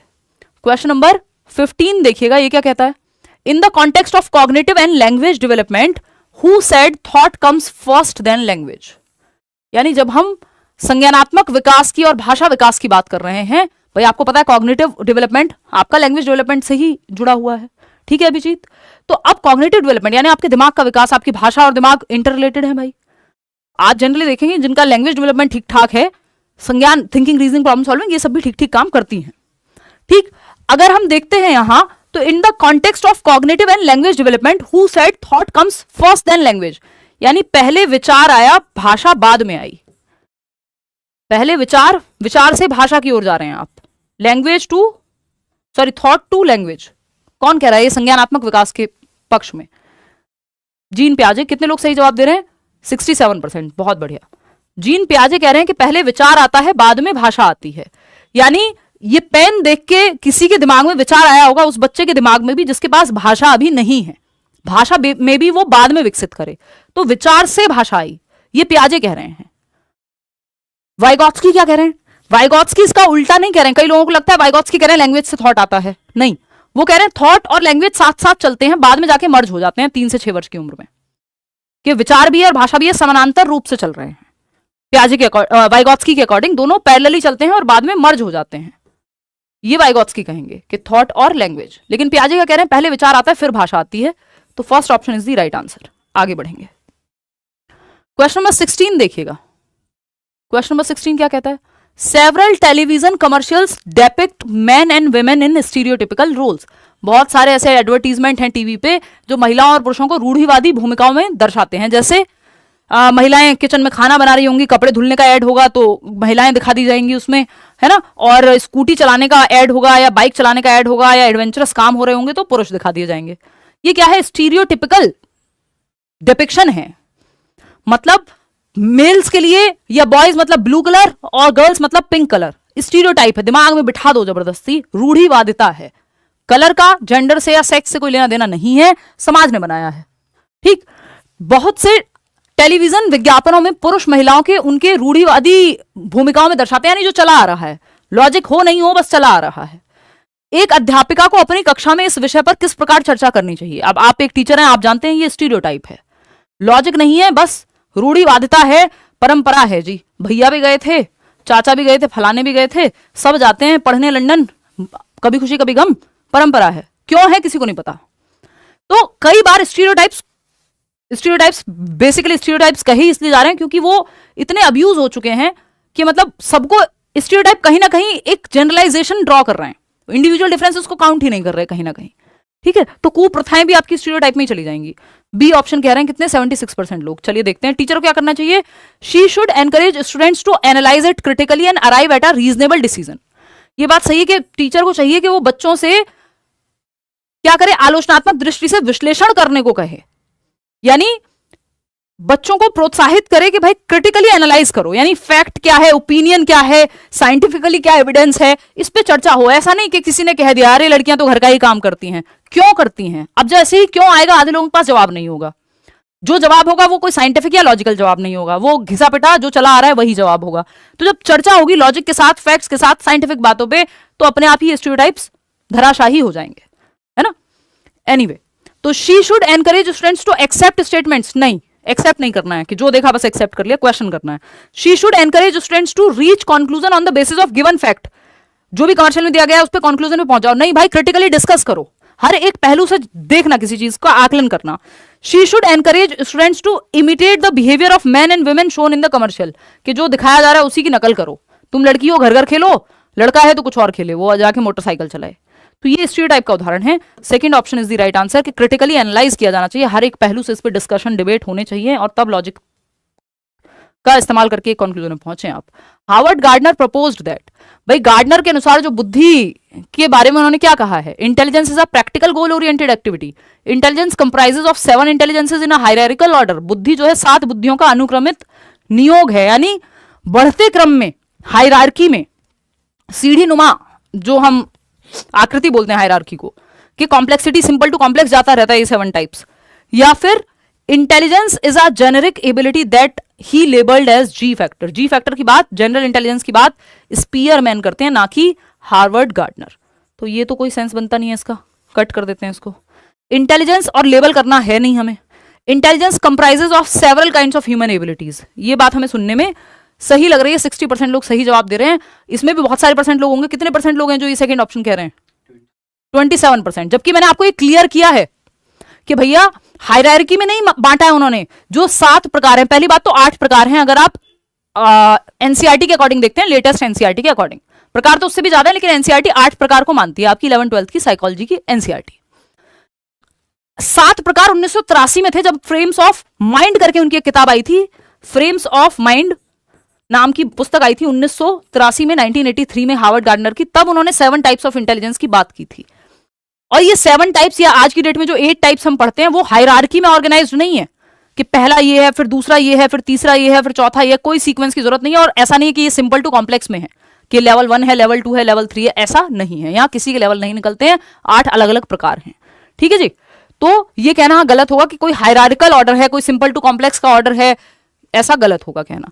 उन्होंने सिंपली कहा है कि जो गार्डनर हैं वो प्रपोज करते हैं कि several kinds of human abilities, बुद्धि कई प्रकार की हो सकती है, कई प्रकार की मानवीय क्षमताएं अलग अलग लोगों में अलग अलग हो सकती हैं। ए आर रहमान म्यूजिक अच्छा कंपोज कर सकते हैं, Sachin Tendulkar physical ability, kinaesthetic intelligence उनमें हो सकती है ना। डॉक्टर एपीजे अब्दुल कलाम में लॉजिकल मैथमेटिकल इंटेलिजेंस हो सकती है, ठीक है। टीचर में लिंग्विस्टिक इंटेलिजेंस हो सकती है, या कोई भाषण देने वाले व्यक्ति में लिंग्विस्टिक इंटेलिजेंस हो सकती है, समझ रहे हो बात को। तो यह काइंस्थेटिक की हमने बात कर ली, विराट कोहली या स्पोर्ट्स पर्सन में, स्मृति मंदाना में क्या हो सकती है, हो क्या सकती है, मतलब है ही आपकी काइंस्थेटिक इंटेलिजेंस है, यानी बॉडी पे पकड़ है। अगर हम बात करते हैं आपकी स्पेशल इंटेलिजेंस की, यानी दिशाओं का ज्ञान, तो जो कार्टोग्राफर है, मैप बनाते हैं, नक्शा बनाते हैं, आर्किटेक्ट्स हैं, इंटीरियर डेकोरेटर्स हैं, उनमें स्पेशल इंटेलिजेंस पाई जाएगी, स्पेस से रिलेटेड उनको समझ में आती है चीजें। जो गार्डनर, जिनको फार्मर्स हो गए या जिनको नेचर का शौक है, वो नेचुरलिस्टिक इंटेलिजेंस। ऐसी 8 प्रकार हैं, ठीक है जी। प्रकार तो और भी हैं, फिर एग्जिस्टेंशियल भी आ जाता है, वो सब नहीं पढ़ना है आपको क्योंकि आपके सिलेबस में 8 ही दिए हुए हैं। क्वेश्चन नंबर 18 देखिएगा, according to Lawrence Kohlberg's the child's moral development in stage 3, भाई 6 स्टेज हैं कोहलबर्ग की थियोरी में नैतिक विकास की। मॉरल डेवलपमेंट मतलब सही और गलत का विकास। Maintaining mutual relation, the golden rule refers to the stage where, भाई आपको स्टेज 3 में जहां पे बात हो रही है कि maintaining mutual relations, good boy nice girl orientation, अच्छा लड़का अच्छी लड़की अभिविन्यास, mutual interest, tit for tat, जिसको हम नहीं, टिट फॉर टैट तो सेकंड हो जाएगा। म्यूचुअल रिलेशन मतलब प्रेज चाहिए आपको, तो आप चाहते हैं कि रिलेशंस म्यूचुअली बने रहें, ठीक है ना। तो इस केस में कौन सा ऑप्शन सही होगा, जो 3rd स्टेज है आपकी कोहलबर्ग की, अभी हम स्टेजेस पे डिस्कशन करेंगे, तो आप जवाब दीजिए कितने लोग हैं। 4th को कह रहे हैं 35% लोग समझते हैं। The child wants to please and help others, यानी वो दूसरों को प्लीज करना चाहता है, हेल्प करना चाहता है। या फिर the child understands the social system is dependent on the performance of one's duties to maintain social order. ये फोर्थ स्टेज है, लॉ एंड ऑर्डर बनाए रखने के लिए वो अपनी ड्यूटीज परफॉर्म करता है कि भाई अगर टीचर पढ़ाना छोड़ देगा, आप पढ़ना छोड़ देंगे, दुनिया चलना छोड़ देगी, भाई फिर तो कोई कुछ भी काम ना करे, ऑर्डर खत्म ही हो जाएगा, कोई रूल्स को फॉलो ना करे, कोई अपना काम ना करे, तो कैसे चलेगा। थर्ड है right actions are defined according to the norms, needs and rights which are unanimously accepted by society. ये अगेन फिफ्थ स्टेज हो जाएगी कि भाई कुछ नियम बनाए गए हैं, समाज के भले के लिए बनाए गए हैं, सबने माने हैं तभी वो नियम है, नहीं मानेंगे तो धरना करके बदल देंगे। फिफ्थ स्टेज है। हमसे पूछ रहा है stage 3, the child not only keep in mind the norms of the society but also the limits to which the universal principles are applicable. यानी जो बच्चा है वो ना सिर्फ अपने दिमाग में नॉर्म्स को समाज के ध्यान में रखता है but also the limits to which the universal principles are applicable, कि किस हद तक यूनिवर्सल प्रिंसिपल्स जो है वो एप्लीकेबल है। ये भी आपकी लास्ट स्टेज है पोस्ट कन्वेंशनल में। बात हो रही है थर्ड की, तो थर्ड के हिसाब से सिर्फ एक ऑप्शन बचता है। आप लोग कैसे फोर्थ का जवाब दे रहे हैं यार, मुझे चक्कर आ जाएंगे अगर आप फोर्थ कहोगे तो। बच्चा ना सिर्फ सामाजिक नियम मान्यताओं का ध्यान रखता है बल्कि स्वयं उन सार्वभौमिक नियमों का पालन करता है। थर्ड स्टेज में इतनी उसको पड़ी नहीं है, आप तो उसकी तारीफ कर दो, वो तो इसलिए फर्स्ट आता है क्योंकि मम्मी जो है मेरा शाबाश बेटा, मेरा बेटा, मेरी बेस्ट बेटी है ना, मुझे तुम पे गर्व है, good boy nice girl orientation. Third stage इतना नहीं वो विकसित हुआ कि उसको समाज की कुछ पड़ी है वहां पे बहुत ज्यादा। The child wants to please and help others. Help भी पता नहीं वो कितना करना चाह रहा है बट प्लीज तो पक्का करना चाहता है। दिखाना एक बार ये लोग इतने उल्टे पुल्टे जवाब दे रहे हैं, क्यों ये फोर्थ ऑप्शन पे इतने अडिग हैं? ज्यादा एक्सप्लेन कर रही हूँ क्या मैं? कमेंट करके बताओ, ज्यादा एक्सप्लेनेशन हो रहा है, शॉर्ट करें या ठीक चल रहा है? करो कमेंट में, एक बार देख रही हूँ। मेरा गला जो है वो चला ही गया है, इतना मैं पूरी एनर्जी लग जाती है बोलने में ना। बेस्ट, अच्छा जी धन्यवाद। नींद में हो क्या? नहीं मैं तो नींद में नहीं हूँ, थकी हुई हूँ बस। या अपना बता रहे हो? अपना बता रहे हो तो बात अलग है। देखो अपना बता रहे हो तो कोई क्या ही करेगा इसमें। 47% मैं रो दूंगी अगर आपने और थोड़ी देर तक यही जवाब दिया तो। मतलब इतना आसानी से मैं नहीं रोती हूँ बट मजाक में कह रही हूँ, समझ रहे हो आप मेरी बात? शाबाश, ठीक है। ऐसे ही आप लोग जवाब देते रहे तो कुछ दिनों में मैं क्या करूँगी फिर, पता नहीं क्या करूँगी यार। पढ़ाना तो नहीं छोड़ सकती, मन नहीं लगेगा, करूँगी क्या? बोर हो जाऊँगी बड़े बड़े टीवी देखते देखते, घूमते घूमते, है ना। और आप गलत जवाब दोगे तो ठीक ही कराया जाएगा। ठीक, देखो एक बार, ये नहीं हो सकता भाई। आप लोग क्यों लगे पड़े हैं फोर्थ ऑप्शन में? 46% लोग। The child not only keep in mind the norms of the society but also the limits to which the universal principles are applicable. ये फोर्थ और फिफ्थ स्टेज की कहीं बात हो रही है और आप लगे पड़े हैं थर्ड पे। थर्ड स्टेज पे उसको रत्ती भर फर्क नहीं पड़ता आपका समाज किस दिशा में जा रहा है, उसको अपना प्रेज चाहिए कि मम्मी मेरी तारीफ करेंगे, देखो आज तो मैंने लंच खत्म कर लिया। और वो छोटा बच्चा है भाई, 7 से 11 वर्ष के बीच में कहीं होगा, तो आपके यूनिवर्सल एथिकल प्रिंसिपल की उसको पड़ी नहीं है कोई। देखो स्टेज 3 लिखा है, लेवल 3 नहीं लिखा है, दो चीजों में अंतर है। लेवल अलग है भाई, स्टेज अलग है। लेवल 3 इज जो हाईएस्ट लेवल है, स्टेज 3 इज आपका सेकेंड लेवल कन्वेंशनल, उसमें आएगी तीसरी स्टेज। पहली पनिशमेंट एंड ओबीडियंस, पनिशमेंट से बचने के लिए आज्ञा का पालन करेगा, समाज की कोई नहीं पड़ी, जीरो मॉरलिटी है खुद की उसकी। प्री कन्वेंशनल लेवल है यानी परंपराओं से पहले का। फिर tit for tat second stage, mutual exchange, कि जैसे को तैसा, तुमने मेरे पेन तोड़ा मैं तुम्हारी पेंसिल तोड़ूंगा, ये सेकंड है। तुमने मेरा लंच खाया, मेरी चॉकलेट शेयर करनी पड़ेगी अब तुम्हें भी। ठीक, थर्ड स्टेज जिसको कन्वेंशनल में आएगी, वो कन्वेंशनल लेवल जो सेकंड लेवल है उसके अंदर थर्ड स्टेज आएगी जिसकी ये बात कर रहे हैं। Good boy nice girl orientation, अच्छा लड़का अच्छी लड़की, तारीफ मिलेगी इसलिए कुछ भी कर देंगे। बहुत लोग पूरा जीवन इसी में जी देते हैं वैलिडेशन के लिए कि फलाना मेरी तारीफ करेगा तो देखो जी उनकी बहू तो कमा के भी लाती है और खाना भी बनाती है घर में, तो good boy nice girl orientation है। कोई बहुत अच्छा काम नहीं कर रही है बहू, बहुत वैलिडेशन का काम कर रही है, प्रेज मिलेगा, लेकिन समाज के लिए बहुत अच्छा एग्जांपल सेट नहीं कर रही है। भाई अपने पतियों को कहो थोड़ी मदद करें, मिलकर काम करो सब, जब दो लोग कमाते हैं तो। लेकिन नहीं, उसको क्या चाहिए? वैलिडेशन चाहिए, प्रेज चाहिए, सब कहेंगे कितनी अच्छी है भाई देखो, क्योंकि समाज के हिसाब से चल रहा है ना। समाज तो खुश है ये करके कि महिलाओं का काम खाना बनाना है और अब आप कमा के भी लाती हो, बहुत अच्छी बात है। तो इसमें चेंज पे तो आपका ध्यान ही नहीं है, आप तो नाइस गर्ल गुड बॉय बनने के चक्कर में है। फोर्थ ऑप्शन है लॉ एंड ऑर्डर के जो नियम है उनको बनाए रखना, समझ रहे हो? तो ये वहां तक तो पहुंचे नहीं है, तो थर्ड स्टेज पे अटके पड़े हैं कि child wants to please and help others, इसलिए वो मेंटेनिंग म्यूचुअल रिलेशन कि जैसा है चलता रहे। ये अगर आप इसको ऐसे देखोगे तो जो स्टेज 3 है, यहां है हम कहीं, good boy nice girl orientation 8 से 11 या 13 वर्ष का बच्चा है, इससे आप क्या यूनिवर्सल एथिकल प्रिंसिपल की एक्सपेक्टेशन रख रहे हो जो आप फोर्थ आंसर जवाब देने में लगे हुए हो है? वो तो अडल्टहुड की तरफ जाते जाते आएगा, जो सोशल कॉन्ट्रैक्ट और प्रिंसिपल है। ये स्टेज 2 आप जानते ही हैं, पनिशमेंट से बचने के लिए कोई काम कर रहा है वो 3 से 7 वर्ष में, 4 से 8 भी कह देते हैं, और सेल्फ इंटरेस्ट म्यूचुअल इंटरेस्ट, कुछ मिलेगा इसलिए वो कुछ कर रहा है। पॉकेट मनी, मेरे को कुछ मिलेगा तो मैं बिस्किट लाऊं दुकान से, अगर एक बिस्किट मुझे भी मिले, एक किंडर जॉय मुझे भी मिले, तब तो मैं कोई काम करूं। Self interest second stage. तो ये थर्ड है कि वो प्रेज के लिए कोई काम करना चाह रहा है, स्टेज 3 की बात हो रही है। आप लेवल 3 समझ ले रहे हैं भाई, एक लेवल में 2 स्टेज आती हैं, तो तीसरी स्टेज किस में आएगी? सेकंड लेवल में आएगी। तो ये स्टेज 3 की बात हो रही है, ना कि लेवल 3 की। एनीवे आगे चल के करेंगे इस पे भी क्वेश्चंस, मतलब ये थियरी को डिस्कस कर लेंगे। क्वेश्चन नंबर 19 देखना, according to Lev Vygotsky which of the following factors influence learning? अधिगम को प्रभावित करने वाले कारक को आपको पहचानना है, यानी सीखने को प्रभावित कौन सा कारक करता है। सब कुछ ही करता है, ऐसा कोई कारक नहीं है जो सीखने को प्रभावित ना करे, अनटिल अनलेस बस बात हो रही हो बच्चे की सोशियो इकोनॉमिक स्टेटस की। उसको आप ये नहीं कहेंगे कि इसकी वजह से नेगेटिवली प्रभावित करे, मतलब आप ये नहीं कहेंगे वो सीख नहीं सकता। प्रभावित तो वो भी करता ही है कहीं ना कहीं, बट वो सीख सकता है। ठीक है जी, जल्दी से बताओ।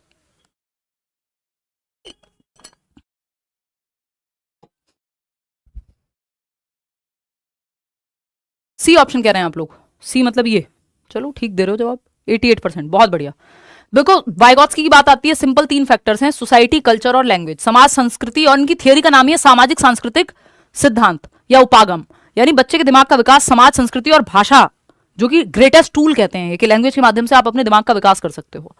तो ये तीनों चीजें हैं, लेकिन ये कोई नेगेटिव रीइंफोर्समेंट पनिशमेंट की बात ये नहीं करते, वेरी गुड शाबाश ये सब की बात ये नहीं करते। तो फर्स्ट सेकंड थर्ड जो कि थर्ड ऑप्शन में ही अंतर्निहित है। आगे बढ़ेंगे, क्वेश्चन नंबर 20 देखिएगा।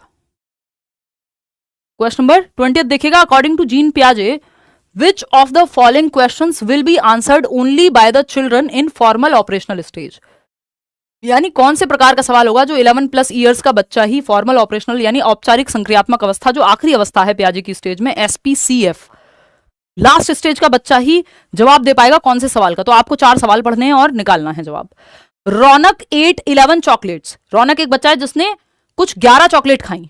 His sister 8 twice as many, यानी उसकी सिस्टर ने डबल खा ली, 22 खा ली होंगी। How many chocolates they both 8 in total? तो 22 + 11 करना कोई इतना मुश्किल काम है? इस 7 से 11 वर्ष का बच्चा नहीं कर लेगा, जिसमें लॉजिक आ गया है, इंडक्टिव लॉजिक। भाई चॉकलेट तो वो समझ में आती है ना, उसको मूर्त है, तो फॉर्मल ऑपरेशनल की तो जरूरत नहीं है इसमें। फिर भी चलो बाकी के ऑप्शन चेक कर लेते हैं। If A is greater than B and B is greater than C, what is the relation between A and C? Transitivity की जब हम बात कर रहे हैं तो ए एंड सी के बीच में ये रिश्ता क्या कहलाता है, आपको ये पता करना है। तो यहां पे फिर भी आपका रेशो लग रहा है, how many whole numbers are there between 67 and 81, ये भी निकाल लेगा बच्चा। 7 + 9 कितना होता है, ये भी निकाल लेगा। ट्रांजिटिविटी या ratio in relation to something समझना, ये आपका जो है वो फॉर्मल ऑपरेशनल स्टेज का बच्चा जवाब दे पाएगा कि ए इज ग्रेटर देन बी और बी इज ग्रेटर देन सी। ये हम कह सकते हैं कि ये इसके साथ क्या कहते हैं इसको, एक बार दिखाना। EMRS की आंसर की आ ही जाएगी, अब कब तक आएगी, एक मिनट रुको यार, जब तक भी आएगी, मतलब EMRS की आंसर की चलो देख लेंगे। मतलब बड़ा मुश्किल है यार, ऑफलाइन क्लासेस भी हैं, ऑनलाइन भी हैं, फिर यूट्यूब भी है, फिर D2+ भी है, इधर उधर जाना भी हो जाता है, तो सब कुछ थोड़ा सा यूट्यूब पे पूरी तरह से फोकस नहीं हो पा रहा है। हालांकि मेरी कोशिश पूरी है कि मैं जितने सेशंस ले पाऊँ यूट्यूब पे उतने मतलब मैक्सिमम हो पाएँ सेशंस जो हैं, ठीक है ना। मेरी तरफ से जो है बेस्ट है कोशिश, ठीक। चलिएगा आगे बढ़ेंगे, चलिए ठीक है, सही दे रहे हैं जवाब। आगे बढ़ेंगे, which principle of development does the following example illustrate, यानी ये कौन सा उदाहरण जो है प्रिंसिपल कौन से सिद्धांत का इलस्ट्रेशन है यहाँ पे, ये इन लाइंस में कौन से विकास के सिद्धांत की बात हुई है।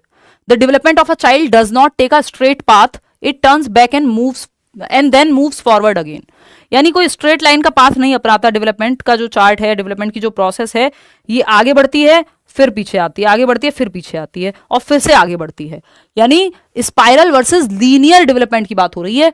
तो प्रिंसिपल ऑफ स्पाइरल एडवांसमेंट, कि एक स्टेज में बच्चे का विकास आगे बढ़ता है ना, वर्तुलाकार विकास कहते हैं इसको, और फिर पीछे आता है। यानी एक स्टेज में आगे बढ़ा मतलब दांत निकले बच्चे के, दूध के दांत, फिर दूसरी स्टेज में दांत गिरने शुरू हुए, तीसरी स्टेज में फिर से आगे जाएंगे, पक्के दांत आने शुरू हो गए। तो बैक एंड फोर्थ, आगे पीछे, move forward then backward then forward, consolidate करके पक्का होकर अगली स्टेज में फिर से आगे जाएगा। ठीक, तो ये प्रिंसिपल ऑफ स्पाइरल डेवलपमेंट है। लीनियर होगा स्ट्रेट लाइन, स्ट्रेट लाइन में तो आपने टीवी में देखा होगा, सिंपल अगर स्ट्रेट लाइन हो जाए हार्ट बीट की तो टाटा बाय बाय, फिनिश हो जाता है बंदा, क्योंकि ये back and fourth up down चलते रहना चाहिए। ठीक है जी, चलिए आगे बढ़ते हैं, नेक्स्ट क्वेश्चन पे चलेंगे। नेक्स्ट क्वेश्चन क्या कहता है भाई, क्वेश्चन नंबर 22 है जो कहता है असर्शन और रीजन, यानी आपका कथन और कारण वाला क्वेश्चन है, आते ही हैं ये सवाल भी। Humans are able to learn and remember new things in motor and cognitive domains throughout their life span, यानी जो मानव है या मनुष्य है अपने पूरे जीवन काल के दौरान गत्यात्मक और संज्ञानात्मक क्षेत्रों में नई चीजें सीखने और स्मरण करने में योग्य हैं। जीवन भर वो कुछ कुछ सीखते रह सकते हैं, चलना फिरना हो, चाहे वो आपका कॉग्निटिव डेवलपमेंट हो, बात तो सही है, ट्रू भाई, जीवन भर चलता है ना विकास, कॉन्टिन्यूअस है, कोई दिक्कत नहीं, लाइफ लॉन्ग है। रीजन क्या है इसका, outcome of a severely deprived childhood can be easily changed in later years, यानी जो गंभीर रूप से पीड़ित बचपन है, जहां बचपन में खाना ही नहीं मिला, दिमाग का विकास हो ही नहीं पाया क्योंकि ठीक से खाना नहीं मिला, कुपोषण के शिकार हो गए। आमिर खान का ऐड आता था ना वो बचपन में, जो हम टीवी देखा करते थे, ये जो है भारत में जो है इतने बच्चे जो है कुपोषण का शिकार हैं। तो अगर बचपन में बढ़ती उम्र में अगर ठीक से एनवायरमेंट नहीं मिला तो वो जीवन भर के लिए उसका कोई वो इरिवर्सिबल है। बाद में नहीं आप बच्चे का शारीरिक विकास बहुत तेजी से करा दोगे, वो तो हो गया ना, 18 साल तक जितनी हाइट बढ़नी थी बढ़ गई।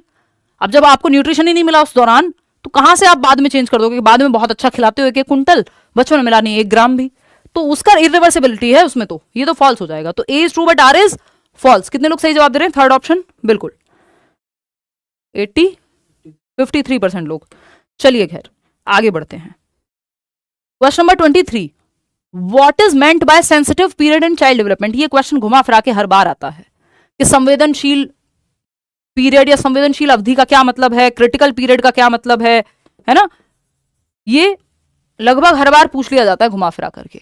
तो क्रिटिकल पीरियड अलग अलग प्रकार के डेवलपमेंट के लिए अलग अलग हो सकता है, जैसे भाषा विकास के लिए 2 से 6 वर्ष या 3 से 6 वर्ष अर्ली चाइल्डहुड बहुत क्रिटिकल है, भाषा सबसे तेजी से फास्टेस्ट रैपिडली सीखी जाती है। फिजिकल डेवलपमेंट के लिए बहुत इंपॉर्टेंट क्रिटिकल पीरियड है जो आपका चाइल्डहुड है पूरा। तो दिमाग के विकास के लिए एडोलेसेंस बहुत क्रिटिकल पीरियड है, अगर हम कहें इवन उससे पहले भी। तो period concerning a rapid advances only in cognition and learning, नहीं सिर्फ कॉग्निशन और लर्निंग में नहीं, optimal period for development of specific abilities, यानी एक ऐसा समय है जहां अगर सही माहौल मिल जाए तो बच्चे की स्पेसिफिक एबिलिटीज जो है बहुत अच्छे से विकसित हो सकती हैं, ये ऑप्टिमल पीरियड है। यानी भाषा बहुत अच्छे से विकसित हो सकती है, यानी आप अगर कहें कि इस उम्र का बच्चा है, जैसे स्पोर्ट्स में डालना है, तो आप 6 वर्ष के आसपास अगर बच्चे को डालते हैं तो वो बहुत अच्छा कर पाएगा आगे। आप 18 साल की उम्र में कोई स्पोर्ट खिलाना शुरू करेंगे तो वो ऑप्टिमल पीरियड नहीं है, वो क्रिटिकल पीरियड नहीं है, वो सेंसिटिव पीरियड नहीं है, गया टाइम, आपने ट्रेन मिस कर दी है ना, कि वो सही समय पे सीखना था, वो ऑप्टिमल पीरियड था चाइल्डहुड का। तो हर चीज के लिए ऐसे एक ऑप्टिमल पीरियड है या सेंसिटिव पीरियड है जहां बच्चा बहुत फास्ट तरीके से किसी चीज को एक्वायर कर सकता है। Period in which development only language can be accelerated, ये सारे प्रकार के विकास के बारे में है। तो second option is the right answer over here. आगे बढ़ेंगे, क्वेश्चन नंबर 24 देखिएगा, cephalocaudal principle of development states that, विकास का शीर्षगामी सिद्धांत क्या कहता है। सेफेल मतलब खोपड़ी, कॉर्डल मतलब जो आपकी पूंछ कह लीजिए आप उसको, यानी सर से पैर की ओर, सर से धड़ की ओर।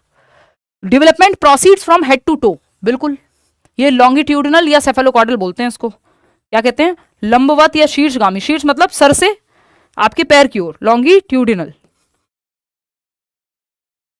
हेड टू टो, बच्चे का पहले सर पकड़ संभालना सीखता है, वो बाद में आपका बैठना सीखेगा, फिर खड़े होना सीखेगा, पैरों पे कंट्रोल आएगा, चलना सीखेगा।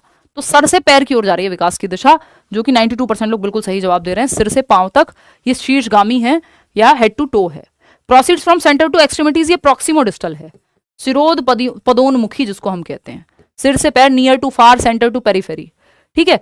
टो टू हेड कुछ नहीं होता, एक्सट्रीमिटीज टू सेंटर कुछ नहीं होता, ठीक है जी। आगे बढ़ेंगे, क्वेश्चन नंबर 25 देखिएगा, which of these situations is illustrative of a child centred classroom, इनमें से कौन सी जो है वो बाल केंद्रित शिक्षा कक्षा का उदाहरण है, यानी बच्चे जहां सेंटर में। तो जहां बच्चा एक्टिव होगा वो सही होगा। A class in which the students are sitting in groups and the teacher takes turns to go to each group. हमें बच्चा और टीचर दोनों एक्टिव चाहिए, सिर्फ टीचर नहीं। A class in which the behavior of students is governed by the rewards and punishment. Reward punishment पे काम करना कोई बहुत अच्छा तरीका नहीं है, है ना, बेशक हमें सिखाया गया हो। A class in which the teacher dictates and the students, teacher dictator बन गया तो फिर बच्चे तो एक्टिव रहे नहीं। हमें टीचर बच्चा दोनों एक्टिव चाहिए, जहां बच्चा एक्टिव वो best option. A class in which the students do whatever they want while the teacher watches them silent. अरे नहीं यार, कुछ तो गड़बड़ हुई है, एक बार चेक करते हैं। फर्स्ट ऑप्शन आप लोग कह रहे हैं, फिर से पढ़ती हूं, मैंने शायद गलत पढ़ लिया है। एक कक्षा जिसमें छात्र समूहों में बैठे हैं और शिक्षक बारी बारी से प्रत्येक समूह में जाते हैं। हाँ ये ठीक है, मैंने ही गलत पढ़ लिया था, क्योंकि ये नहीं हो सकता कि बच्चों का जो मन कर रहा है वो करते जा रहे हैं और टीचर बस बैठ के तमाशा देख रहे हैं। टीचर का एक्टिव होना भी जरूरी है, इसलिए फोर्थ ऑप्शन गलत हो जाएगा, बाकी के तो है ही गलत। फर्स्ट ऑप्शन पढ़ते हैं दोबारा। A class in which the students are sitting in groups and the teacher takes turns to go to each group. ये बात सही है कि बच्चों का ग्रुप है और टीचर अलग अलग ग्रुप के पास जा रहा है कि तुम्हें कोई दिक्कत है, कहीं पे कोई डाउट है, कोई एक्टिविटी में हेल्प चाहिए, तो मतलब टीचर बच्चे दोनों एक्टिव हैं। फर्स्ट ऑप्शन ही यहां सही है। आगे बढ़ते हैं। मैं रात तक आते आते इतना थक जाती हूँ, कई क्वेश्चंस तो ऐसा हो जाता है कि इतने आसान क्वेश्चन जो है दिमाग में कई बार हैंग हो जाता है। Rearranging schemas, linking them with other schemas to create a strongly interconnected cognitive system in Piaget's theory is referred to as. पियाजे के सिद्धांत में संज्ञानात्मक प्रणाली के लिए स्कीमाओं को पुनर्व्यवस्थित करना, उन्हें स्कीमाओं से जोड़ने को क्या कहते हैं? यानी आप रीऑर्गेनाइज कर रहे हैं स्कीमा को, है ना, इंटरकनेक्टेड, एक स्कीमा से दूसरे स्कीमा में कनेक्शन बिल्ड कर रहे हैं कि भाई पियाजे ने ये कहा है कॉग्निटिव डेवलपमेंट के बारे में, वाइगॉत्स्की ने ये कहा है, स्टेजेस ये हैं, कॉन्क्रीट ऑपरेशनल जो 7 से 11 है वो लेटर चाइल्डहुड भी हो सकती है 6 से 12। ये क्या है, एक से दूसरे टॉपिक को कनेक्ट कर रहे हैं, यानी ऑर्गेनाइज कर रहे हैं जो भी सीखा है। इसको ऑर्गेनाइजेशन कहते हैं, एसिमिलेशन नहीं कहते। सरकार गलत जवाब मत दीजिए प्लीज। एसिमिलेशन है सिंपल अपने स्कीमा में एग्जिस्टिंग इन्फॉर्मेशन में कुछ ऐड कर लेना। जब आप ऑर्गेनाइज कर रहे हो अलग अलग तरीके से चीजों को कनेक्ट करके, दिस इज ऑर्गेनाइजेशन, संगठन कहते हैं इसको। रुलाओगे क्या पगलो? देखो एक बार, ये ऑर्गेनाइजेशन है। अडेप्टेशन और ऑर्गेनाइजेशन दो प्रोसेसेस होती हैं आपकी इक्विलिब्रेशन में, और अडेप्टेशन के अंदर एसिमिलेशन और एकोमोडेशन आ जाते हैं। ऑर्गेनाइजेशन अलग रहता है कि ब्रेन में जो भी चीजें हैं, जैसे आप अलमारी में कपड़े ऑर्गेनाइज करते हो, ऐसे ब्रेन में इंफॉर्मेशन को या कॉन्सेप्ट्स को ऑर्गेनाइज करते हो इंटरकनेक्टेड रखने के लिए, कि एसपीसीएफ से आपने चीजें याद रखी हुई हैं, ऑर्गेनाइज किया हुआ है दिमाग में थियोरी को, एक से दूसरा कॉन्सेप्ट। स्कीमा मतलब जो भी आपके स्टोर्ड इंफॉर्मेशन है, और इस पर अलग से किसी दिन चर्चा करेंगे पियाजे की थियोरी में। To ensure focus on assessment for learning rather than assessment of learning, it is important to include. यानी अगर हम बात करते हैं कि सीखने के लिए आकलन के बजाय सीखने के लिए आकलन पे ध्यान केंद्रित करना है, फॉर लर्निंग यानी during teaching learning process, feedback के लिए सीखना। ऑफ लर्निंग तो सिंपल जजमेंट है एक तरह का, कितने % नंबर आए फाइनल एग्जाम में, वो ऑफ लर्निंग है। सेल्फ असेसमेंट फॉर लर्निंग का उदाहरण है, बिल्कुल स्वयं आकलन। पीयर असेसमेंट फॉर लर्निंग का उदाहरण है, एक्टिव है बच्चा। और क्वांटिटेटिव फीडबैक, हाँ हो सकता है। Comparisons between students on quantitative parameters, comparisons की बात मे बी ऑफ में ही करें हम, फॉर में तो बिल्कुल नहीं करेंगे, है ना, कि इतने % पास हुए नहीं हुए। तो आप फर्स्ट सेकंड और थर्ड, फर्स्ट और सेकंड का तो कहीं ऑप्शन ही नहीं है, थर्ड को हमें लेना ही पड़ेगा साथ में।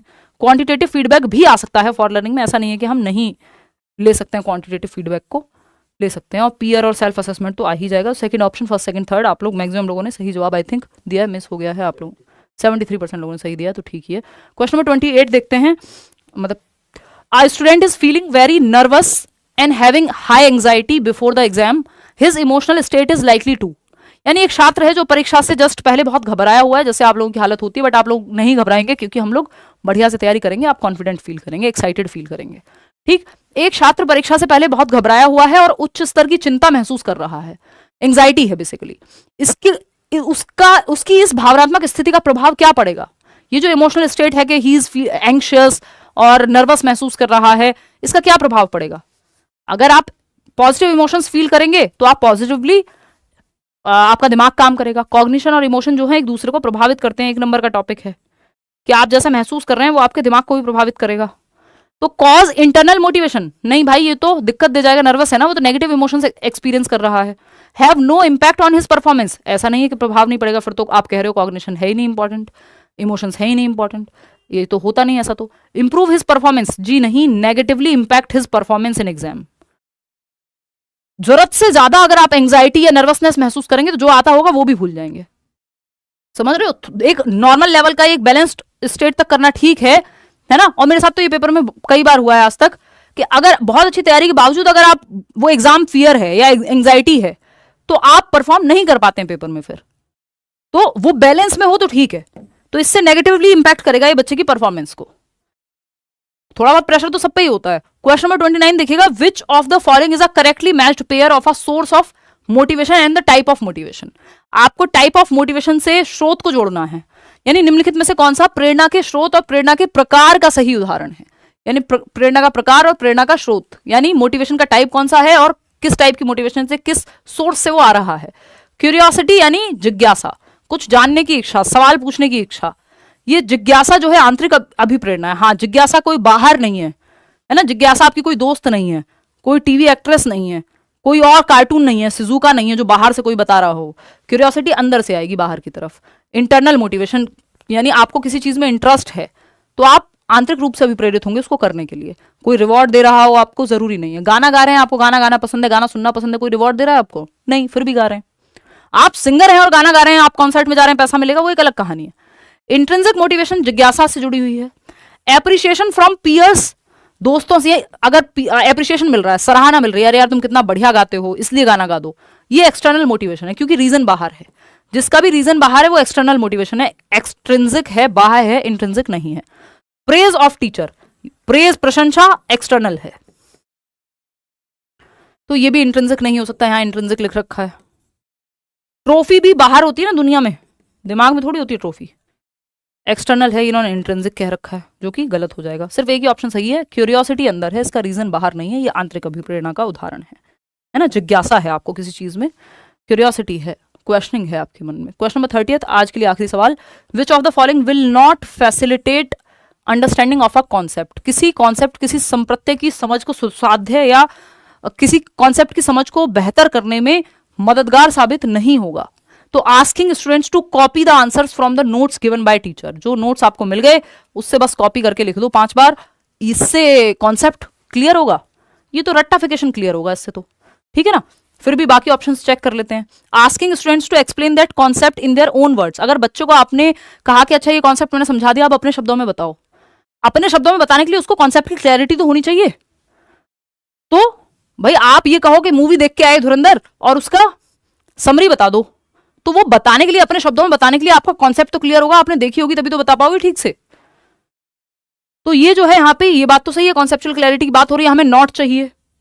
Asking students to frame principles from specific examples, यानी विशिष्ट उदाहरणों से आप एक सिद्धांत तक पहुंचे, तो इसमें भी आपका दिमाग लगेगा, कॉन्सेप्ट लगेगा, example to rule, inductive method. Asking students to generate analogies between different conditions, दो चीजों के बीच में समानता ढूंढ के एक नया एग्जाम्पल सेट करना है या समझना चीजों को, ये भी जो है आपका कॉन्सेप्ट की क्लैरिटी आएगी कि भाई हमारी जो आंख है वो एक कैमरा के जैसी है, तो ये एनालॉजी है आंख और कैमरा के बीच में समानता ड्रॉ की है समझने के लिए कॉन्सेप्ट को, ऐसा करते हैं हम, एग्जांपल्स देते हैं।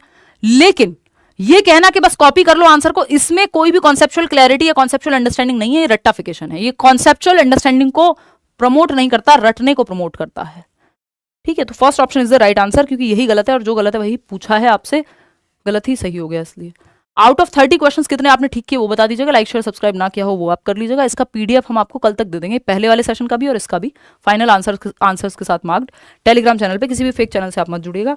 अगर आप बैच में एनरोल होने के इच्छुक हैं तो आप करियर विल ऐप डाउनलोड करके टीचिंग सेक्शन में जाके जो भी टीचिंग के बैचेस हैं, चाहे वो केवीएस का हो, चाहे वो सीटेट का हो, चाहे वो आपका